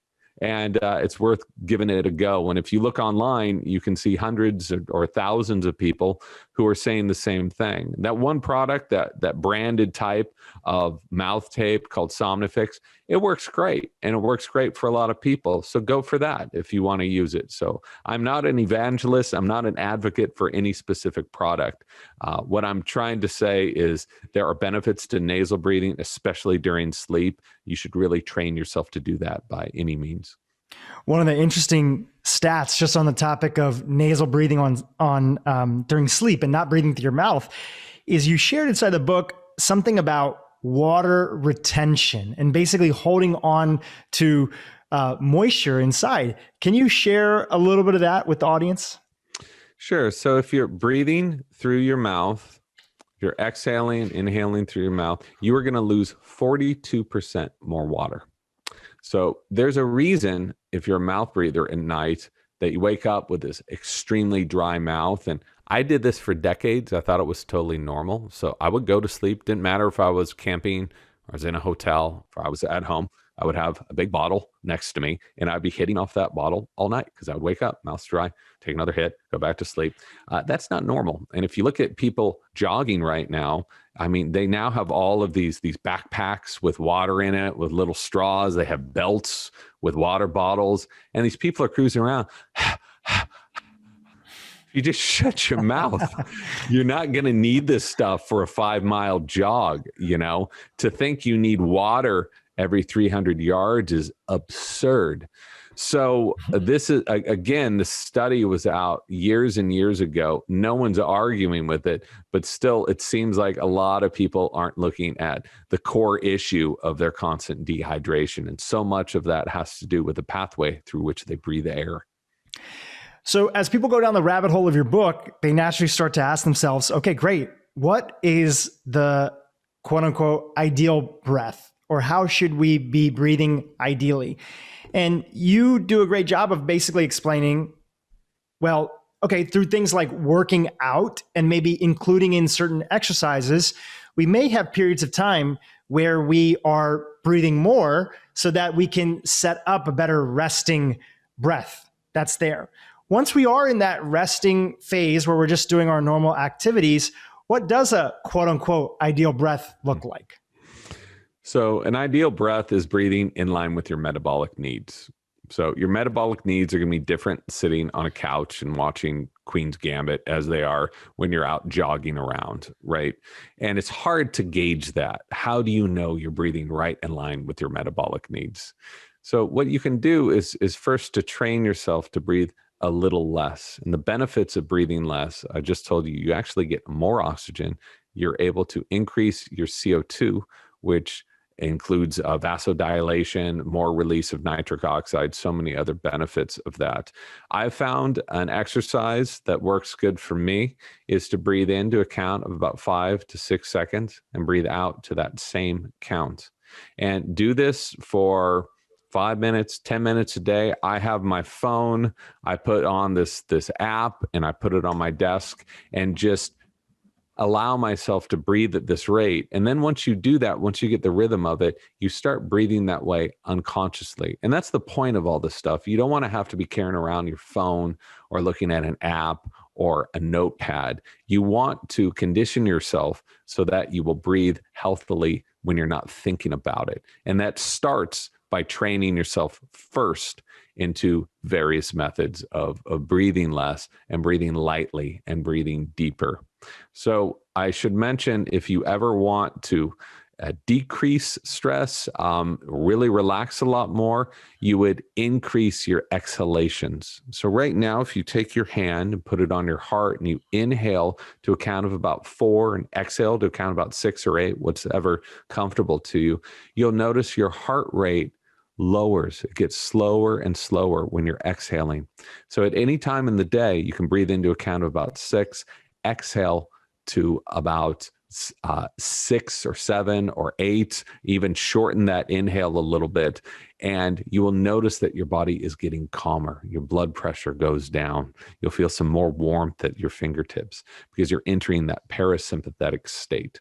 And again, this is stuff, no one's arguing that this stuff works. You can see it for yourself with simple wearables. It's the fact that a lot of people aren't accessing this. That's what I was trying to do with the book, is really get this information out there. Yeah, I see them as tools in the toolbox, simple, no cost or even low cost that are out there, widely available. And those are the best interventions. They're often written off as soft interventions, but when we add them up and actually integrate them into our life, they make such a difference. One of those areas that you chat about, that's something that we all do too much often, but we all do, which is eating. And there is something that we can do when it comes to how we eat that could also benefit this process. And it has to do with chewing. Can you chat a little bit about chewing and how it's so central to what we're talking about here? Sure. There's a reason so many cultures did grace before a meal, that would stop for a moment and pray and take this very slow breath. They're eliciting a parasympathetic response. And so when you elicit a parasympathetic response, you're going to be able to digest your food so much better, because the stomach and the intestines, those are some of the areas that are cut off when you're stressed out, which is why eating is so difficult after you've just had a big fight with someone or if you're really amped up. So you can start by you can pray if you want, that's great, before a meal. And you can start by taking a very slow and easy breath before you tuck in and start eating something.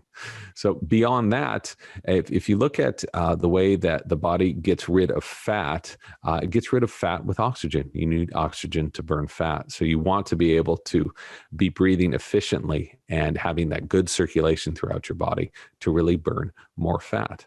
So there's a bunch of different things tied to breathing and metabolism. Those are just a few of them to start off with. If you had the new Surgeon General's ear, and they were looking to these tools that we have in our toolbox that could have widespread implications if we brought them in, just like people right now are saying, okay, great. COVID is going on. We're waiting for vaccine. While we wait for it, there might be some usage of maybe even giving vitamin D, because there's so much data on it, out freely, especially to people who are in need. Low cost, great intervention, and could have an incredible impact while we wait for other solutions. If you had the Surgeon General's ears, what tools in your toolbox you've talked about in the book are things that you might recommend that could have a massive impact if thought about on a public health level? I recently had a conversation with Dr. David Hascom, who's been working with Dr. Stephen Porges on a protocol for COVID. And this protocol is not only good for people who might be susceptible to getting COVID, but people who have had COVID or are suffering from COVID. It's a protocol that's good for everyone. So one thing that we don't seem to be looking at, we're into social distancing, which is great. We're into wearing masks, which is great. But we're not looking into our health, the health of our bodies. So the way that our bodies are going to be able to defend themselves so much more better is if they're operating properly. So vitamin D plays a big part of that. Vitamin C plays a big part of that. Magnesium plays a big part of that. But our breathing plays a big part of that as well, because our breathing can help take control of our chronic inflammation. We can breathe in ways to reduce inflammation. And if you look at all of the top killers right now, these are diseases of inflammation. And if you look at what happens with COVID, this is a virus that causes mass inflammation throughout the body and infects the respiratory system. So you need to be breathing properly. And I haven't heard anyone talking about this at all. I know that Louis Ignarro is talking about nasal breathing and the power of nitric oxide. So our noses produce 6 times more nitric oxide than breathing through the mouth. And it's no coincidence that there are 11 different clinical trials going on right now looking at giving nitric oxide to people suffering from serious symptoms of COVID. We produce our own nitric oxide. Who's talking about nasal breathing? Who's talking about breathing slowly to reduce inflammation and to calm yourself down? I don't hear really anyone, I don't hear even Fauci talking about this, but the people who have been researching this for so long, including Hascom, including Porges, they've known this for a long time. So I would have the Surgeon General call up these experts in the field and really lend their ear to establishing some sort of system for people to create a very hostile environment for a virus to take root. And that starts with breathing through the nose. That starts with taking your all of the appropriate and proper vitamins. And it starts by calming yourself down by breathing lightly and slowly. As a journalist who's very aware of the news and trends that are out there, masks has been something that has been very polarizing, as anybody can see who's been just watching. As somebody who studies breath, can you talk a little bit about some of the concerns that people who maybe are against masks have, that this feeling of, oh, well, see, this guy's talking about breath, masks are going to obstruct that. They're going to have these challenges that are there. I would just love to touch on it, just because I feel I would be resound if I felt like, I feel like you could address it better than anybody else talking about it, because you're the guy that's looking at it and studying it. Well, now the pressure's on, so I have a feeling you're going to be very disappointed by what I have to offer here. But I have looked into this a bit. I've gotten about a zillion emails about it as well. So the main complaint with people wearing masks is they say, there's no way I'm getting enough oxygen. I'm trying to breathe in. I'm not getting enough oxygen. I'm starting to panic. This cannot be healthy for me. That is so wrong. And if people question this. What I don't understand is, why don't you go down to Walgreens and buy one of these things? So there's a pulse oximeter, costs about $15. Wear your mask and see what happens with your blood sats. And your blood sats aren't going to be going down. So there's many different kinds of masks. Maybe a 5-ply mask will make breathing a lot more difficult. That need to breathe is dictated by rising levels of carbon dioxide, not by a lack of oxygen in the body. So there's been various studies that are showing breathing through a mask does not affect oxygen levels. And again, if you don't believe the experts in this, check it out yourself. So I have to wear a mask all the time. San Francisco was one of the most progressive cities in shutting down and forcing people to wear masks. I take this as an opportunity to breathe slowly, to focus on my breath, to breathe these very deep and enriching breaths. And knowing that that need to breathe, should I have it, is dictated by CO2, and that having more CO2 in the body can actually have a lot of benefits to our health. Yeah. And it's something so fundamental that we learn from a young age. It's like they always give the example of like, well, if a human being went without food, okay, they can live this long. If they didn't have water, they can live this long. Well, if they didn't have oxygen, they can only live this much amount of time. And yes, that's partially true, but we never paid attention to CO2. Even I learned so much new information from reading your book on that topic. So thank you for breaking it down, so eloquently inside of the book. Sure. And, I just want to mention the mask thing, like the amount of energy and time people are spending on chat rooms, writing people saying masks are unhealthy. They're not. I mean, people are spending hours and hours on this. Shouldn't they be spending that time actually testing if the mask that they're wearing is affecting their body in any way? So I know that this is part of a deeper conversation of what's going on in this country, but it's just baffling. Why not spend a little time and look at the data and look at the real science behind this all?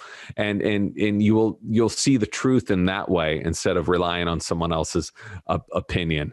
So, I understand that people are hesitant to wear masks. There's other reasons people don't want to wear masks. But if you think it's causing you a deprivation of oxygen, you should think again and look at the actual data. For sure. And I love what you said earlier, which is the larger context of this is that, and we have past podcast guest, Chris Kresser, who's somebody that we turn to a lot to like break down a lot of the science and talk about the wellness, is that we're putting so much attention on masks. There's other components that are there that deserve attention. Yes, masks are not perfect. They're not designed to be a panacea, even if every single person in the US was wearing it, because we're struggling with obesity, because we're struggling with mouth breathing, because we're struggling with all these things that other countries aren't struggling with. We'd probably still have really bad rates of COVID over here. And let's not give it that much attention on masks for, masks against. We need to do that and focus on these other aspects that we know can make a major difference today. I could not agree with you more. How many people are talking about the food you're eating right now? How many people are talking about exercise? How many people are talking about getting adequate sleep? There's sometimes a mention of vitamin D. There's sometimes a mention of vitamin C, but people aren't looking at this whole foundation of health. Because if they said, maybe you shouldn't go to Burger King today and get a triple Whopper. Maybe you need to start paying attention to the food you're eating, because that's going to affect your levels of inflammation and affect the general health in your body. But no one can do that in this country, because doing so, I mean, that person would get thrown out. Luckily, we have other means of getting information. We have other scientists, we have other experts in the field who really do the work and can offer a clear way forward to establishing proper health to make ourselves more resilient to viruses and other issues. And I think Dr. Stephen Porges and Dr. David Haskin, that's a great place to start. Their protocol is available for free for everyone, and it makes perfect sense. I've read it a few times. James, in conclusion, before we wrap up and tell our audience where they can keep in touch with you, your book and immersing yourself into this world of breath was so much about taking this, as you say, lost art, this thing that we once knew so intimately as core to our existence as human being that we forgot about. In fact, when you wrote that, I thought of this quote by Eckhart Tolle, and I'm paraphrasing here. He said, it's in the nature of human beings to have something, and he's talking about levels of awareness around consciousness. It's in the nature of human beings to have something, lose it, find it again, and then understand it at a deeper level than they did when they first started off. Are there any other areas that you've been paying attention to that are similar, or maybe have a lot of similarities to this world of breath? Things that we're so baked into our existence and maybe even evolution as human beings or core function of health, but we just forgot about, and we don't even know maybe that we forgot about it. I think a really good analog is nutrition and is diet. So 130 years ago, nutritionists were saying this processed industrialized food is crappy for us. It's ruining our teeth. It's ruining our health. Who listened to them? Not a lot of people. So instead, we build this food pyramid that puts carbs at the very top of this pyramid, that establishes all of these foods that we knew weren't healthy for us. And this is a food pyramid we followed for a very long time. But yet, people were finding that when they weren't eating foods within this food pyramid, when they were actually eating more calories, more than the 2,000 calories we were supposed to eat a day, they were losing weight. In some cases, they could use diet to get rid of some forms of epilepsy or some forms of cancer. And so it was only until decades and decades of all of these incongruities in the data, in the established data, that we realized that this whole paradigm that we had built around nutrition was completely wrong. Eating fat does not make you fat, right? And that's what I had been told growing up. Everything I ate was low fat, high carb, high sugar. I was told that this was the healthy stuff. So luckily, the cat's out of the bag with the food thing, right? It's hard to find people who are now defending eating processed grains as a means to health. We know that whole foods, the original foods that we were eating for so many millions of years, those are the proper foods. And I see that breathing is really it's so similar in so many ways. We keep discovering this stuff, it keeps going away. Discover it again, it's named something else, it's researched somewhere else, it's considered a new discovery, but it's just a rehash on what we've already learned from so many centuries past. So I believe that we're right now at this new crest in breathing and in breathing awareness. And hopefully we have different ways of disseminating information. So I don't think it'll get buried again. The foundation of science is absolutely rock solid. And the great thing is you can see for yourself. Just adjusting your breathing in some very simple ways, you can just see how immediately that affects you. And that's such an important legacy of the book, is that simple interventions. I've mentioned it before, but that's the beauty of these things. They're available to all of us and we can all do them. And they're right here. So sometimes though we do need, as human beings, you've all know Harari and his work, so much of our evolution as human beings has been storytelling machines. We need that story told to us. And you wrote, what a beautiful story to get people excited about this area. I can't see, when your book first came out and I hadn't had a chance to read it, but I was doing these episodes with different people, I've never had that many people tell me that, have you read this book? Have you read this book? So you're definitely making an impact. The book is out there. If you don't already own it, it's available to you. You should definitely get it. Brett, The New Science of a Lost Art. James, how can people keep in touch with you? And are there any upcoming things that you want to highlight? You've been seeing you doing some really cool content on Instagram and kind of workshops and Q&As with interesting people that are out there. So we'd love you to share any of that information with our audience. My website at mrjamesnestor.com. You can put a /breath there to take you to the breath portal. I've published the entire bibliography, something like over 500 scientific references with x-rays, with data sheets. I've also had some expert Q&As where I would get so many questions from readers, I would want to answer them, but that's not my role here. So I'd invite professors from Harvard, other doctors from other disciplines to come on and answer reader questions. I'm trying to do these as fast as I can. I've been a little plugged up with work. And there's this thing called social media that I'm pretty new at because I'm old, but I've been trying to get better at that. I've actually hired someone to help me out. I won't be taking any pictures of my cute puppy dog here, who's very cute, but that won't be appearing on my page. I want to focus on breathing and focus on science and try to use that platform as a way of disseminating this information.